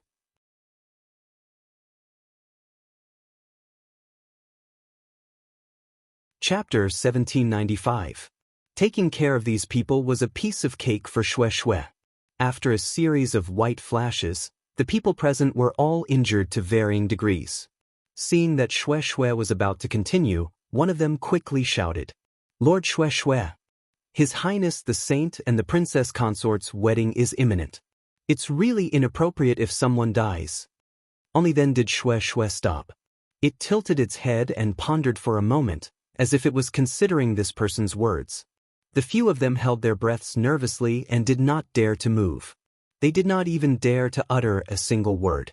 Every second that Xue Xue was thinking was torture to them. Finally, Xue Xue turned around and left. It was indeed inappropriate to delay Master's wedding because of these few people. Seeing that it had finally decided to leave, the few of them looked relieved that they had survived a disaster. However, after taking a few steps, Xue Xue turned around again. Its cold and indifferent eyes swept across their faces as if it wanted to remember their faces clearly. Everyone understood the meaning in its eyes. It was waiting to settle the score with them. After taking a look, Xue Xue left in a flash. The snow-white figure flashed before their eyes and soon disappeared. However, the hearts of the few people who stayed on the spot sank. Offending this person would not end well for you either. If they had known that Lord Xue Xue was so protective of the princess consort and happened to be here, they would not have said that even if they were beaten to death. The few of them clutched their wounds and regretted it. Lord Xue Xue is a vengeful person. I'm afraid it's over. One of them said regretfully. The other people's faces were deathly pale. As for the man who was attacked first, when he thought of what would happen to him, he was so angry that he fainted. However, there was no medicine for regret in this world. Everyone had to pay the price for their words and actions. Chu Luiwei was cultivating in her room. Suddenly, a wave came. She opened her eyes and looked at the window. A big furry head poked in through the window. Because the body was too big and the window was too small, it was stuck. A pair of ice-blue eyes looked at Chu Luiwei innocently and pitifully. Roar! Chu Luiwei immediately got up and walked over, feeling helpless and amused. Shue, why did he have to come in through the window every time? This small window can't accommodate your big body. As she spoke, she walked to the window and opened it even wider. Only then did she finally let Shue in. All right, you. Before he could finish his sentence, the liberated Shue immediately pounced on him. He hadn't seen it for a while, and it had grown a lot bigger and heavier. This time, Chu Luiwei almost couldn't catch it. Fortunately, her strength had increased by quite a bit, and she barely managed to scoop Shue up. A ball of furry fur reported to her. Chu Luiwei let out a long sigh. Phew. Shue, why are you so much heavier than before? Is it because you've been eating and sleeping well in the Yuntian Tower that you've put on weight? Chu Luiwei was originally teasing, but after saying that, she realized that Shue's condition seemed a little off. It didn't say anything and just leaned against her leg. Shue. Chu Luiwei looked down and saw Shue's expression. It didn't seem very happy. Sensing her gaze, Shue looked up. There was a faint light in its ice-blue eyes, and it seemed to be very wronged. She was slightly stunned. Strange, Shue was happy every time it saw her. This had never happened before. What's wrong with our Shue? Who bullied you? Chu Luiwei rubbed Shue's head. This was the Yuntian Tower. Even if there was bullying, it should be Shue bullying others, right? Why was it so wronged? Chu Luiwei bent down and smelled an extremely faint smell of blood. Her expression changed slightly as she grabbed Shue's claws. Only then did she see that there were fresh bloodstains on its sharp nails. Ooh. Who did you fight with? Chu Luiwei frowned. To be able to make Shue choose to fight in the Yuntian Tower, just as she was filled with worry, Shue suddenly leaned its head over. Chu Luiwei was stunned. Shue. Shue didn't say anything. It only rubbed its big head carefully and clumsily against her shoulder. Woo, it seemed to be comforting her? It's angry. Dumpling's voice suddenly sounded in her heart. It heard someone talking bad about Ayu just now, so it fought with them. Chu Luiwei suddenly understood. Her heart seemed to have been hit by something soft. Shue was protecting her. She smiled and hugged Shue's head. Shue, why lower yourself to the level of those people? Shue let out a low sound. Of course it was angry. Those people actually dared to talk about her like that. If it wasn't for the fact that it didn't want to delay the wedding, it wouldn't have let them off so easily. It would definitely take revenge in the future. Chu Luiwei rubbed Shue's head. Her eyes were slightly lowered, but she was thinking about something. Dumpling asked, Ayu, look, I told you, those people don't know how to restrain themselves. They will only be obedient after being beaten up.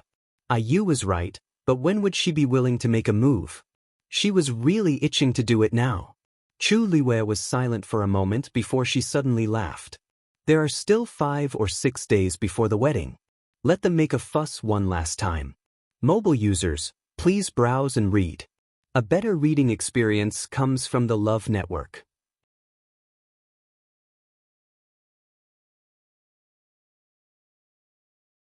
Chapter 1796. Chu Luiwei comforted Shue for a while and carefully wiped the blood off its claws. She also promised that she would definitely get back at it in the future. Only then did Shue become happy again and run around her. It had indeed been staying in the Yuntian Tower to cultivate during this period of time.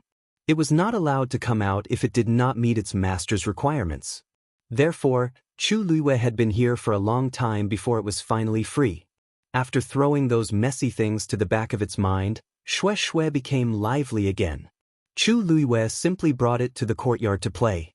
This courtyard was not big, but to Shue, as long as it was with Chu Luiwei, it was always interesting. Seeing that there were many stones in the courtyard, it rushed over curiously and used its claws to fiddle with them. A stone next to it rolled down and landed on its hind legs. Xue Xue looked back with a blank expression. It did not move this stone. Why did it move by itself? It used its hind leg to push the stone away. In the end, a third stone rolled over. This time, the strength seemed to be a little stronger than before. Xue Xue was a little impatient. It waved its claws and kicked the stone away. However, in the next moment, the stone actually returned. It was heading straight for Xue Xue's face at an even faster speed. The sound of air being torn apart was sharp. Xue Xue was shocked and immediately turned to look. Only then did it see that when the stone flew over, it actually cut through the surrounding space, revealing a black space crack. Danger! Xue Xue immediately became vigilant. Suddenly, a clear and gentle voice sounded. Stop fooling around. It was Chu Luiyue. After that, Xue Xue watched with her own eyes as the originally aggressive rock suddenly concealed all of its aura and fell to the ground with a clang. It looked no different from an ordinary stone. Just looking at it like this was really hard to imagine. A second ago, it was still full of killing intent, and the pressure from it made it tremble in fear. Xue Xue shook its head and looked again in disbelief. Those few stones had stopped. Everything just now was like an illusion. However, it did not really think that it was all fake. Chu Luiyue walked over and grabbed Xue Xue's ear. There aren't many people here.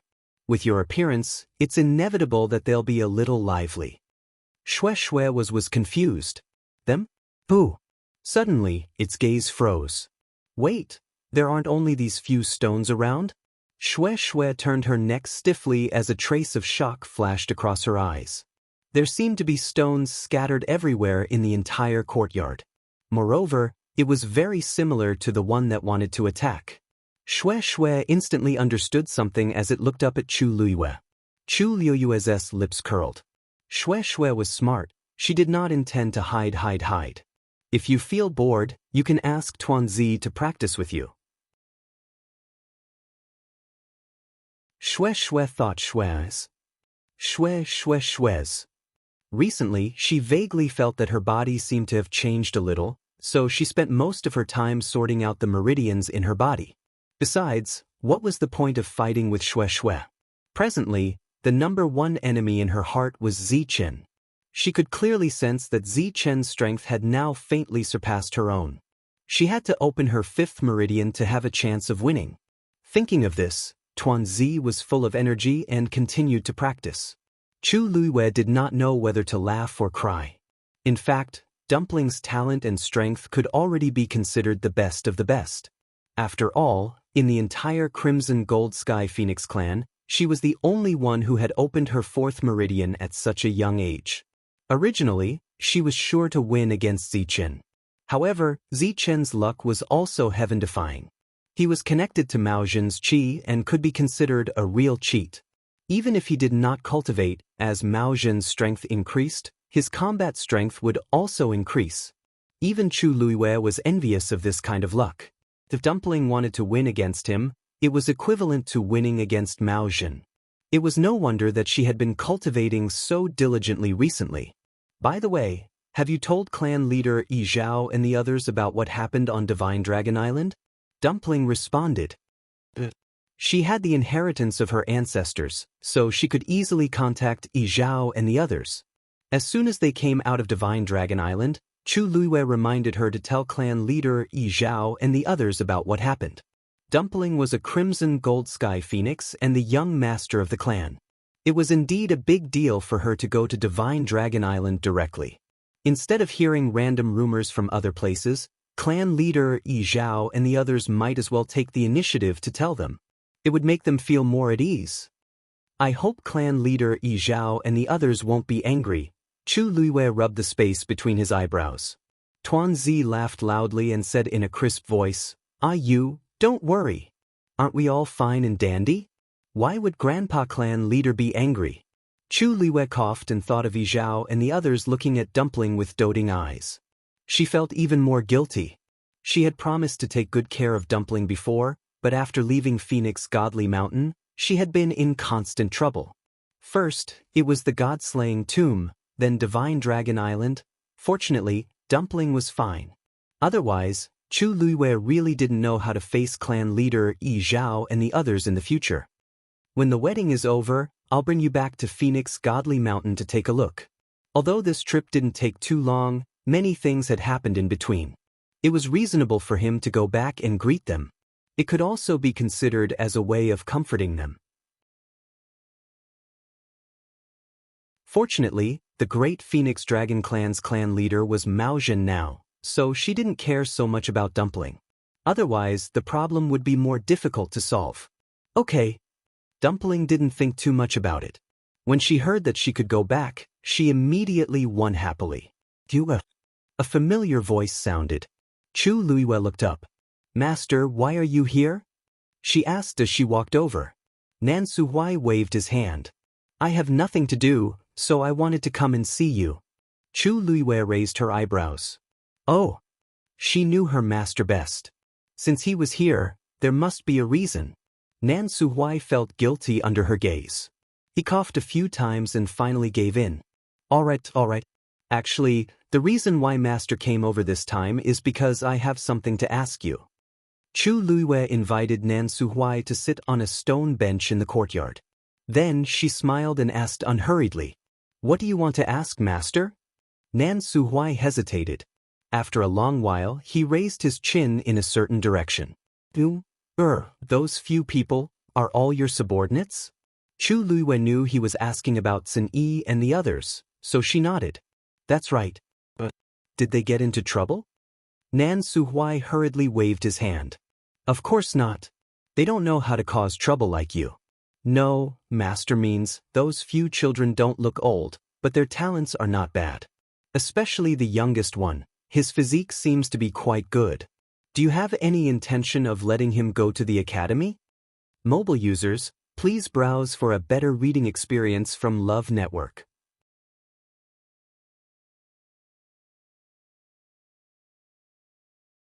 Chapter 1797. Chu Luiwei was stunned. She put down the cup of tea that had just reached her lips. She didn't expect her master to take a fancy to little 13. Her master's eyes were famous for being picky. Otherwise, he wouldn't have only taken her as his disciple after so many years. Being able to catch his eye was enough to prove that little 13 was indeed outstanding. Chu Luiwei thought for a while and didn't immediately agree. She asked, Why did Master suddenly think of this? Have you already checked little 13's potential?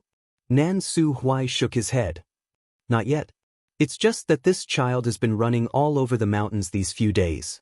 Although he's young and is only a stage 6 warrior, his speed is comparable to a stage 9 warrior. Thinking about it, this child's physique should be pretty good. Originally, I did want to call him over to take a look. But since he's your disciple, I thought of asking for your opinion first. Chu Luiwei's lips curled up slightly. It's little 13's good fortune to be favored by Master. If he can really enter the academy to cultivate, it'll be a good thing for little 13. Please wait for a while, I'll call him over. She stood up and was about to call for him when she suddenly thought of something and asked, If little 13's conditions are good, does Master plan to take him as your disciple? Nan Suhuai shook his head. Of course not. It's enough for me to have you as my disciple. Besides, if he's really as good as I think, there's someone more suitable to be his master in the academy. Chu Luiwei nodded in understanding. Little 13. She raised her voice slightly and shouted into the distance. Nan Suhuai was a little surprised. That child seems to be halfway up the mountain now. It's so far away, he can hear. Before he finished speaking, a thin figure of a young man quickly came from afar. He ran very fast and his movements were light and nimble. In the blink of an eye, he was already in front of Chu Luiwei. Because he ran in a hurry, his forehead and the tip of his nose were covered in crystal-clear beads of sweat. A pair of pure and sincere eyes glowed with the unique youthful vigor of a young man. Chu Luiwei's eyes swayed when she saw him. These few years, little 13 had really grown up. In her memory, he was still a child. Master, are you looking for me? Chu Luiwei came back to his senses and nodded with a smile. Come here. With that, she returned to Nan Suhuai's side. Master thinks that your talent is not bad and wants to see your aptitude. If you pass, You can go to Lingxiao College to cultivate in the future. Chu Luiyue said concisely. 13 was taken aback. He looked at Nan Suhuai, then at Chu Luiyue. This means, he has been here for several days. Of course, he knew who the master was. He had also heard of the other party's identity. He just didn't expect that it would be related to him. When Chu Luiyue saw that he was stunned, he thought that he had startled the child. He laughed again and said, 13, what are you waiting for? Stretch out your hand. 13 obediently stretched out his hand. Nan Suhuai put 2 fingers on 13's wrist. Then, he separated a strand of origin power and sent it into 13's yuan meridian. A moment later, a trace of surprise flashed across his eyes. Chu Luiyue asked, Master, how is it? Nan Suhuai didn't answer the question immediately. He just withdrew his hand, stood up, walked to 13's side, and squeezed his shoulder. 13 looked at Chu Luiyue helplessly. Chu Luiyue gave him a reassuring look. 13 then continued to sit there quietly, allowing Nan Suhuai to squeeze his shoulder, arm, and other bones. After a while, Nan Suhuai stopped. At this moment, the way he looked at 13 was very different from before. Master, how is it? Chu Luiyue felt a little guilty when she saw his reaction. Can 13 enter the Lingxiao College to cultivate? Of course, she hoped that 13 could do better. Nan Suhuai paused for a long time before he turned to Chu Luiyue. His expression was serious, but there was a smile in his eyes. If he can't enter the Lingxiao College, then I'm afraid not many people in the world can do it. That means he passed. Chu Luiyue's worried heart suddenly relaxed, and her lips curved up into a bright smile. Really? Can't be more real. Do you think I'll lie to you? Nan Suhuai also smiled. He stroked his beard and said emotionally, I didn't expect you to have such a good seedling by your side. He has the Tianjing Yuan Meridian. And his physique is special. He's a natural martial artist. Chu Luiyue was stunned by Nan Suhuai's words. She didn't know that 13 had such a top talent. She widened her eyes slightly and looked at 13. 13 blinked his eyes. His expression was pure and innocent, and there was a hint of confusion in his eyes. He seemed to be at a loss of what to do with the situation in front of him. Chu Luiyue took a deep breath.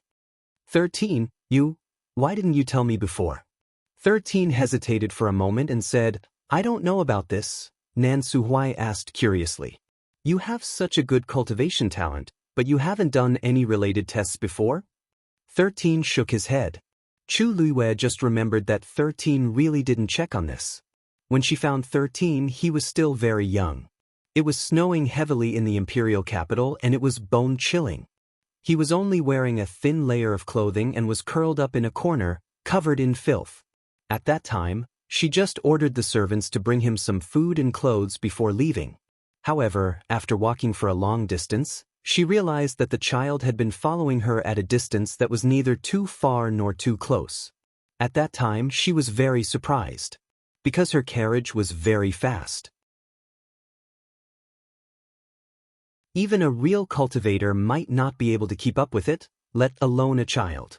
But the child's body was thin and weak, but his footsteps were very fast.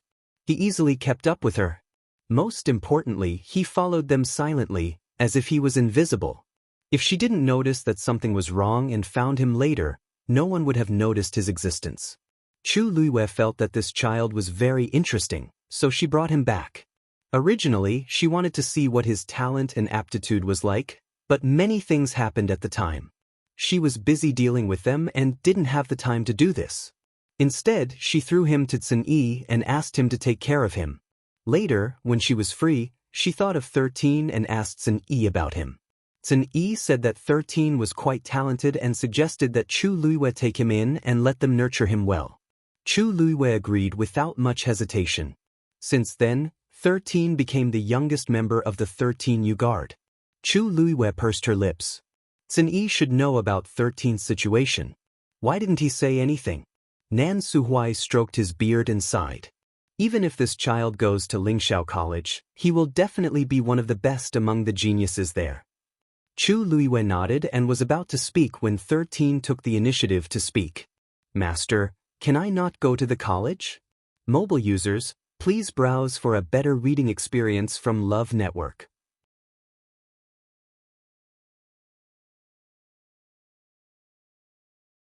Chapter 1798. The entire courtyard fell silent for a moment. Chu Luiwei was stunned for a while before she understood what 13 meant. He said he didn't want to go to Lingxiao College? Nan Suhuai was also a little confused. He had never encountered such a situation before. In the world of divine ruins, countless geniuses worked hard to cultivate in the hope of entering Lingxiao College. Many people saw this as the glory of their lives and that of their entire family. It was no exaggeration to say that Lingxiao College was indeed the highest school that all the geniuses in the world flocked to. They had always been the ones to choose people, and they had never been rejected like this. 13, you've just arrived in the world of divine ruins, so you probably don't know what Lingxiao College means. Chu Luiwei sorted out her thoughts and felt that 13 was still a little young and didn't consider things thoroughly. That was why he said such words. She looked at 13 and said seriously, 13, this is an extremely rare opportunity. Many people want to enter the college but don't have the qualifications. She really didn't want 13 to miss this great opportunity. 13 shook his head. Master, I know all this. Before he came, his big brother and the others had already told him a lot about the world of divine ruins. Lingxiao College was the college where his master studied, so of course, they had done a lot of research. He really didn't want to go. I know, it's my honor to be appreciated by the dean. I've gotten used to following Big Brother and the others all these years. I think it's pretty good. 13 paused and took a deep breath as if he had mustered up his courage. I don't want to leave Big Brother and the others, and I don't want to leave you. In another courtyard of Chang'e Mountain, Wu Yao was practicing boxing. Little Hachi was applying nail polish. Yu Jiu was waving a wooden sword. Shi Fang was plowing the ground. A few days ago, he had started farming as soon as he arrived. Now, fresh and green sprouts had already grown on the ground. It's the most reassuring to eat the vegetables you grow yourself. Shi Fang straightened his back and sighed. He had a bad habit of only eating the vegetables he grew. During this period of time, he had been busy running around and didn't have time to do these. The ones he brought from home were almost finished. It would take another month for the newly planted ones to ripen. Shi Fang could only struggle to get by. But when he saw these fresh shoots, his mood improved a lot. Little Hachi glanced at him. You're even more pretentious than me. According to Shi Fang's present realm, even if he ate one meal a month, it was nothing much. However, he was very stubborn and had to eat it every day. Moreover, if it wasn't planted by him, he would rather starve to death than eat it. Spoiled. Shi Fang didn't mind. He wiped the sweat off his forehead and smiled. Sister 8, every time I cook, you never miss a meal. Little Hachi glared at him. No one will think you're a mute if you speak less. Wu Yao had just finished a set of punches.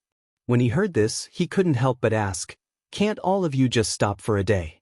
Bickering every day. Even if you guys aren't tired of it, my ears are about to grow calluses. Both of them ignored him. However, Yu Jiu interrupted. Fifth brother, you can't persuade anyone anyway. Why do you have to do this every time? Wu Yao's eyebrows twitched. Practice your swordsmanship well. Yu Jiu didn't mind. She put away her sword and chuckled. What a coincidence. I've also finished practicing. Wu Yao couldn't be bothered with her. Yu Jiu walked to the chair next to her and immersed herself in it. Let's not talk about anything else. The heaven and earth energy here is abundant. It's quite suitable for cultivation. All right. He suddenly thought of something and stood up abruptly. 13 was called over by Master just now. What was it for? At that time, he was focused on practicing his swordsmanship, so he didn't pay much attention. Little Hachi changed her fingernails. Oh, it seems that Master's master has taken a fancy to him? This kid has been jumping up and down happily these past few days. He didn't restrain himself at all. So, he was seen by others. Yu Jiu nodded, but she was a little worried. This means, does that person want to take him in as a disciple? But he's Master's master. This isn't appropriate, right? That's not likely. However, there's an 80% chance that 13 will go to Lingxiao College. Wu Yao also walked over. Let's see what that kid says. Little Hachi scoffed. What's there to worry about? 13 is smart. Will he agree to go to Lingxiao College? That's true.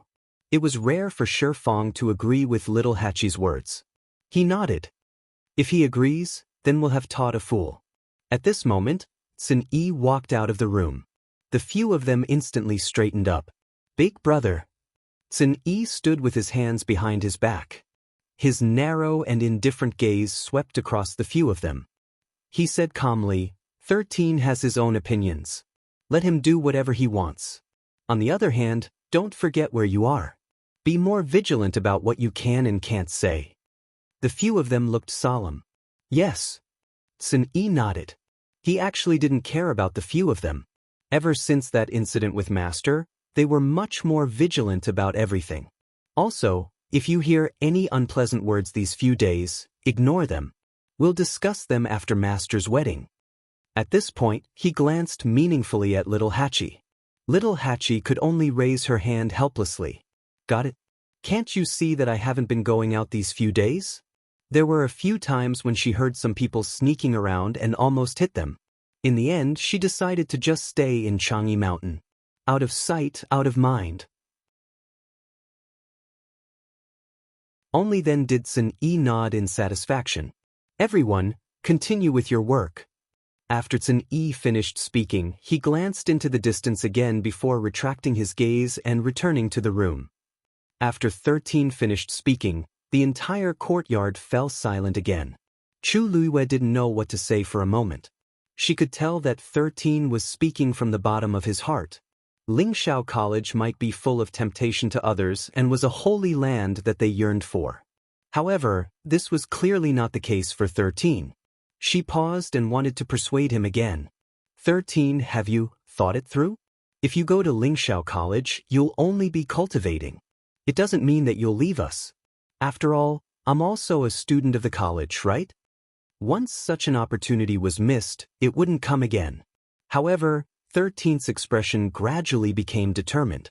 He stared at Chu Luiyue and shook his head. Chu Luiyue suddenly felt a headache coming on. If it were little Hachi and the others, she would just give the order directly. However, 13 was still a child. Nan Su Hui sighed and smiled in relief. Forget it. It seems that this child isn't fated to be with Lingxiao College. There's no need to force it. Also, his talent doesn't seem to have been delayed. His cultivation progress is quite good. He should have a good master. Chu Luiyue tapped her finger lightly on the stone table. 13 naturally didn't have a master. He had always been brought up by Sun Yi and the others. Mobile users, please browse and read. A better reading experience comes from Love Network.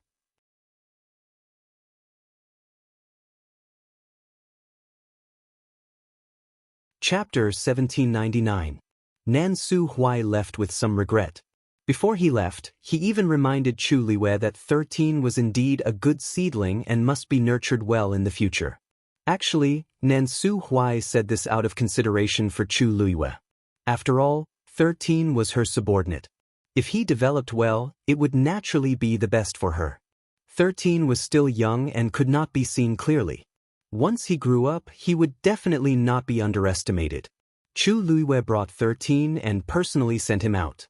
When Nan Su Hui's figure gradually disappeared into the distance, Chu Luiyue turned around and quietly looked at 13. 13 was a little nervous under her gaze and unconsciously lowered his head. Master, did I do something wrong just now? He asked nervously. Chu Luiyue looked at him. Follow me into the room. With that, she turned around and walked into the room. Xue Xue, you go back first. Xue Xue, who originally wanted to follow, looked a little disappointed when it heard this. It scratched its head and looked at her back reluctantly for a while. Oh, it would come back later. 13 hesitated for a moment, but still followed. In the room, Chu Luiyue sat calmly. 13 stood not far in front of her, his hands clenched nervously. He lowered his head slightly and looked up at Chu Luiyue from time to time. 13, you did nothing wrong. After a long silence, Chu Luiwei spoke. But this did not make 13 relax. In his memory, his master had never spoken to him with such an expression and tone. He knew what it meant when he rejected Nan Su Huai's suggestion, so he still felt uneasy. Although Lingxiao College is a place that many people dream of going to, it does not mean that it is the same for everyone. You have your own reasons for not wanting to go. In the past, I have never forced you to do anything, and naturally I won't now. It's just that. She paused for a moment. Her gaze was as sharp as a knife as it swept past 13. I am a little surprised that you are so talented. 13 became more and more uneasy. I'm to blame for this. I should have paid attention to it back then, but I didn't know until now. From a certain point of view, she had neglected 13. 13 hurriedly said, "No. This has nothing to do with Master.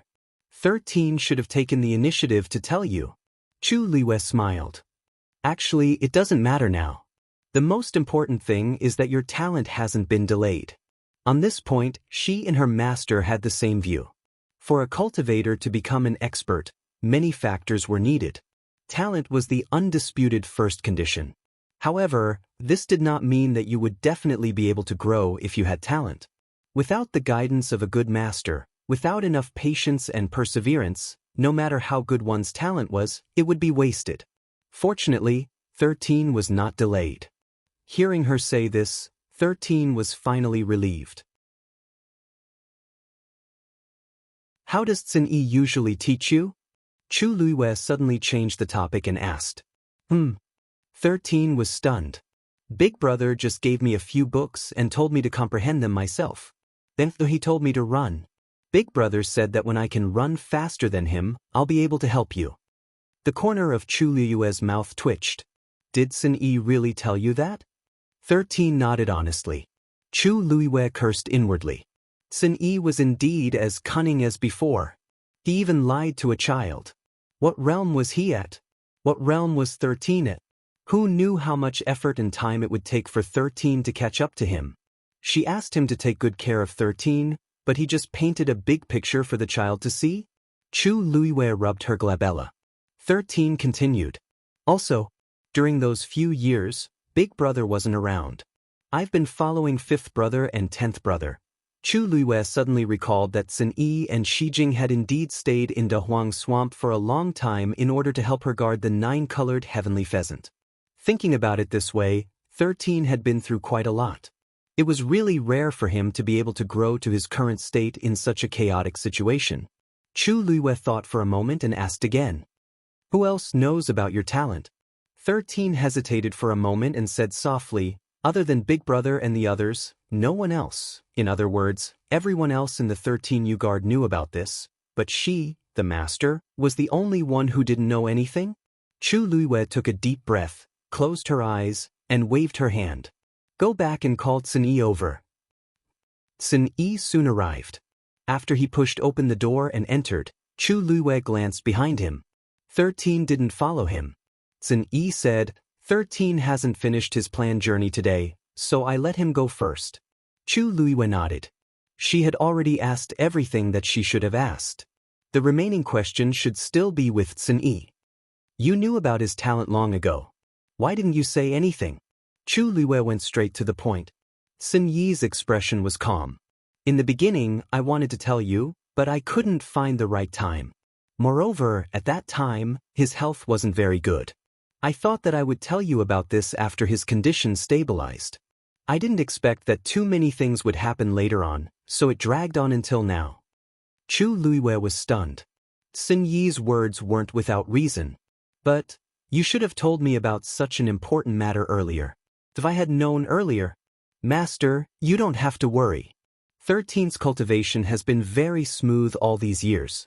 Although I didn't tell you in time, it's not too late for you to know now, right? Mobile users, please browse and read. A better reading experience comes from Love Network.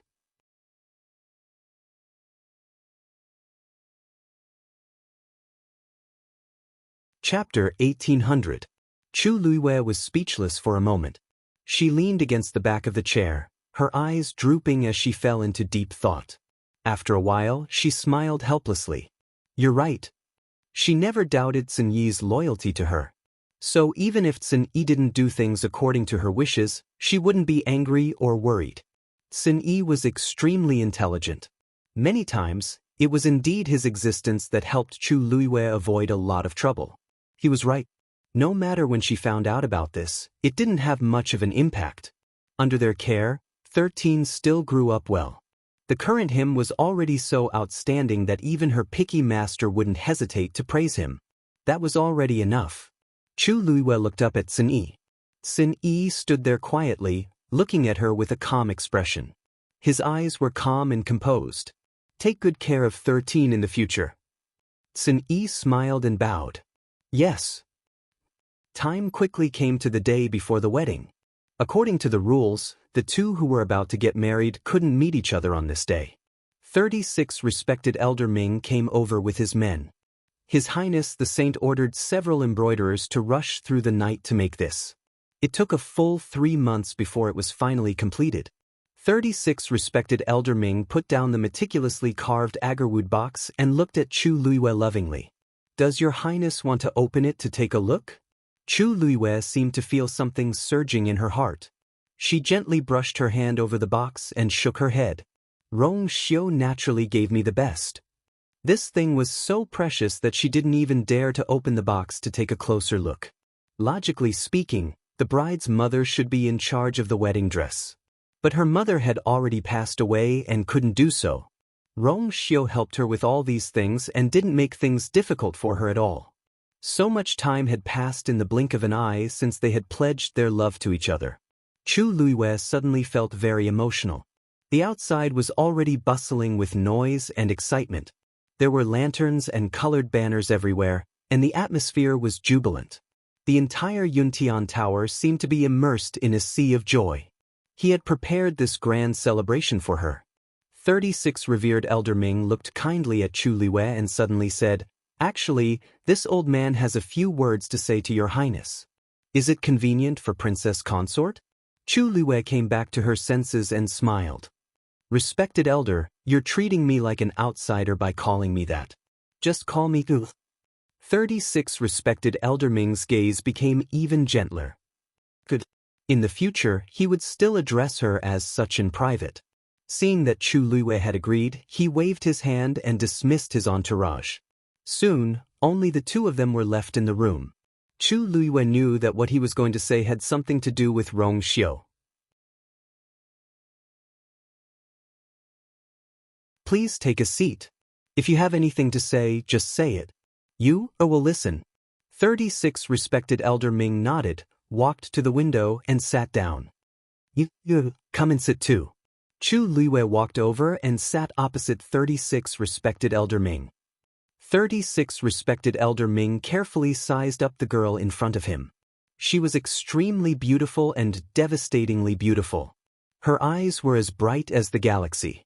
They were pure and sincere, and there was a rare calmness. Such a girl should be the most compatible with him. Actually, this old man didn't like you very much at the beginning. 36 respected Elder Ming smiled and threw out these words. Chu Luiyue's gaze was calm. She knew that 36 respected Elder Ming wanted to say more than this. 36 respected Elder Ming blinked when he saw that she was so calm. "Why do you look like you're not worried at all?" Chu Luiyue's lips curled up slightly. "You also said that it was at the beginning. If you still don't like me now, you wouldn't be telling me all this here, right? This girl is too smart. It's indeed not easy to fool her." 36 respected Elder Ming suddenly felt defeated. These two, one was harder to deal with than the other. However, he quickly adjusted his emotions and narrowed his eyes, as if he was recalling something. "You should know a little about Her Highness' background." Chu Luiyue nodded. Back then, her mother went out to train and accidentally met that man. She fell deeply in love with him. She knew that the people in the clan would definitely object to her finding a man with such a lowly background, so she privately pledged her life to him. She thought that she had found her true love, but she didn't know that the man was Emperor Yaoqin, and he already had a harem of 3,000. Since then, she was disheartened, and her health deteriorated day by day.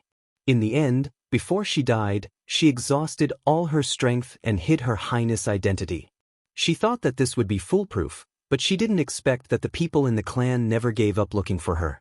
Although she was gone, they still found Her Highness very quickly. At that time, everyone in the Yuntian Tower hated this matter to the core.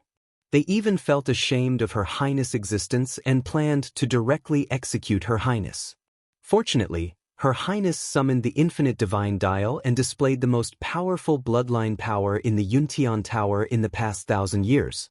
From then on, no one in the Yuntian Tower mentioned killing Her Highness anymore.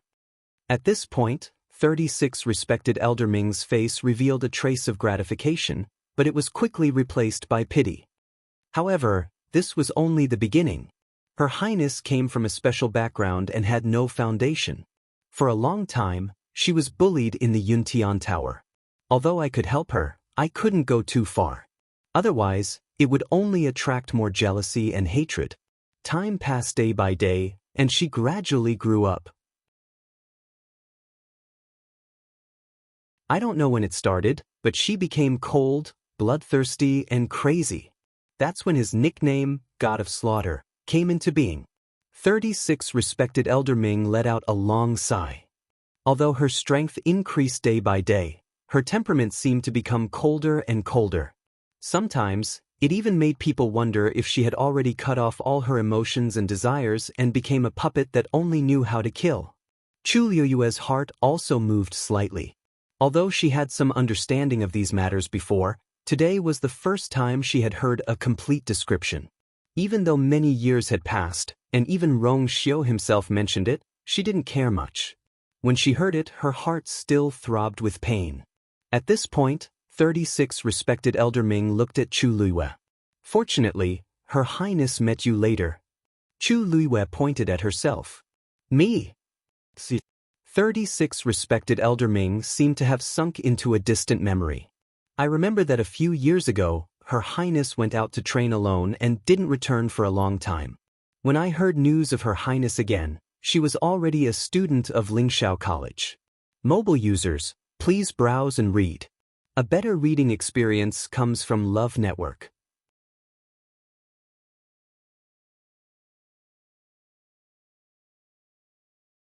Chapter 1801. Chu Liuyue's heart skipped a beat.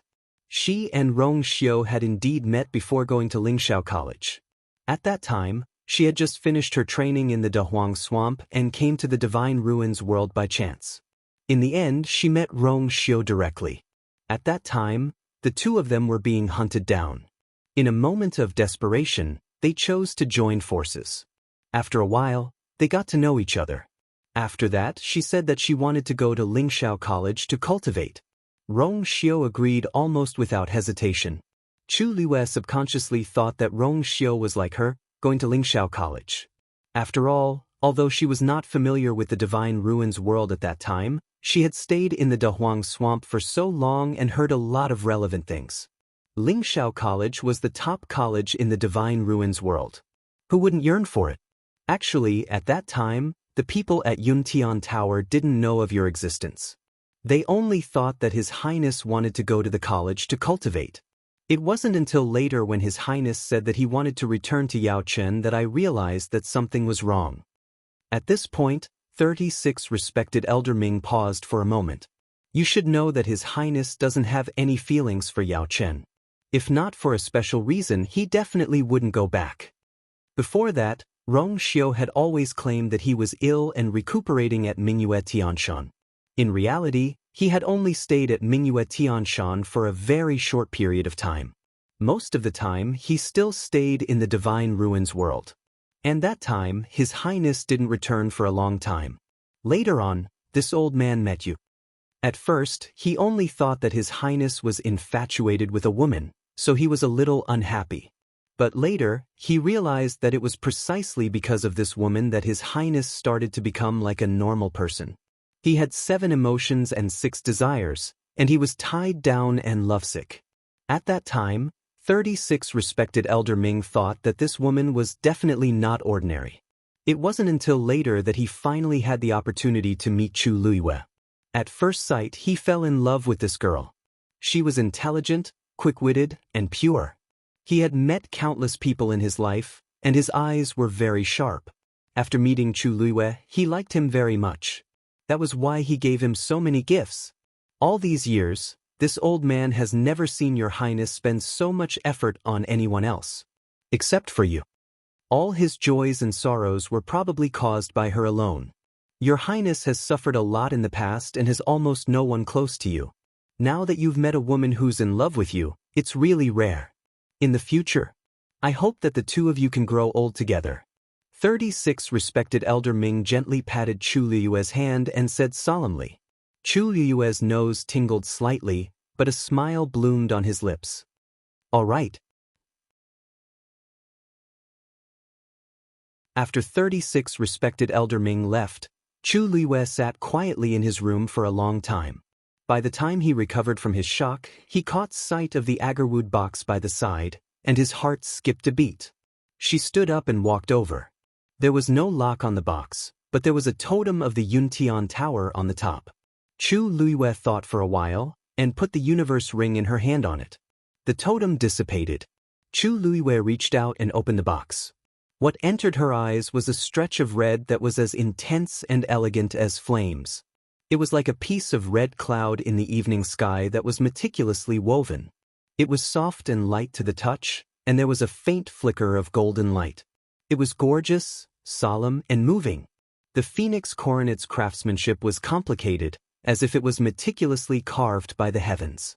There was a golden phoenix spreading its wings and flying, and a bright red jade bead in its mouth. It was sparkling and translucent, and the quality was excellent. The tassels on both sides hung down, adding to the beauty and gentleness.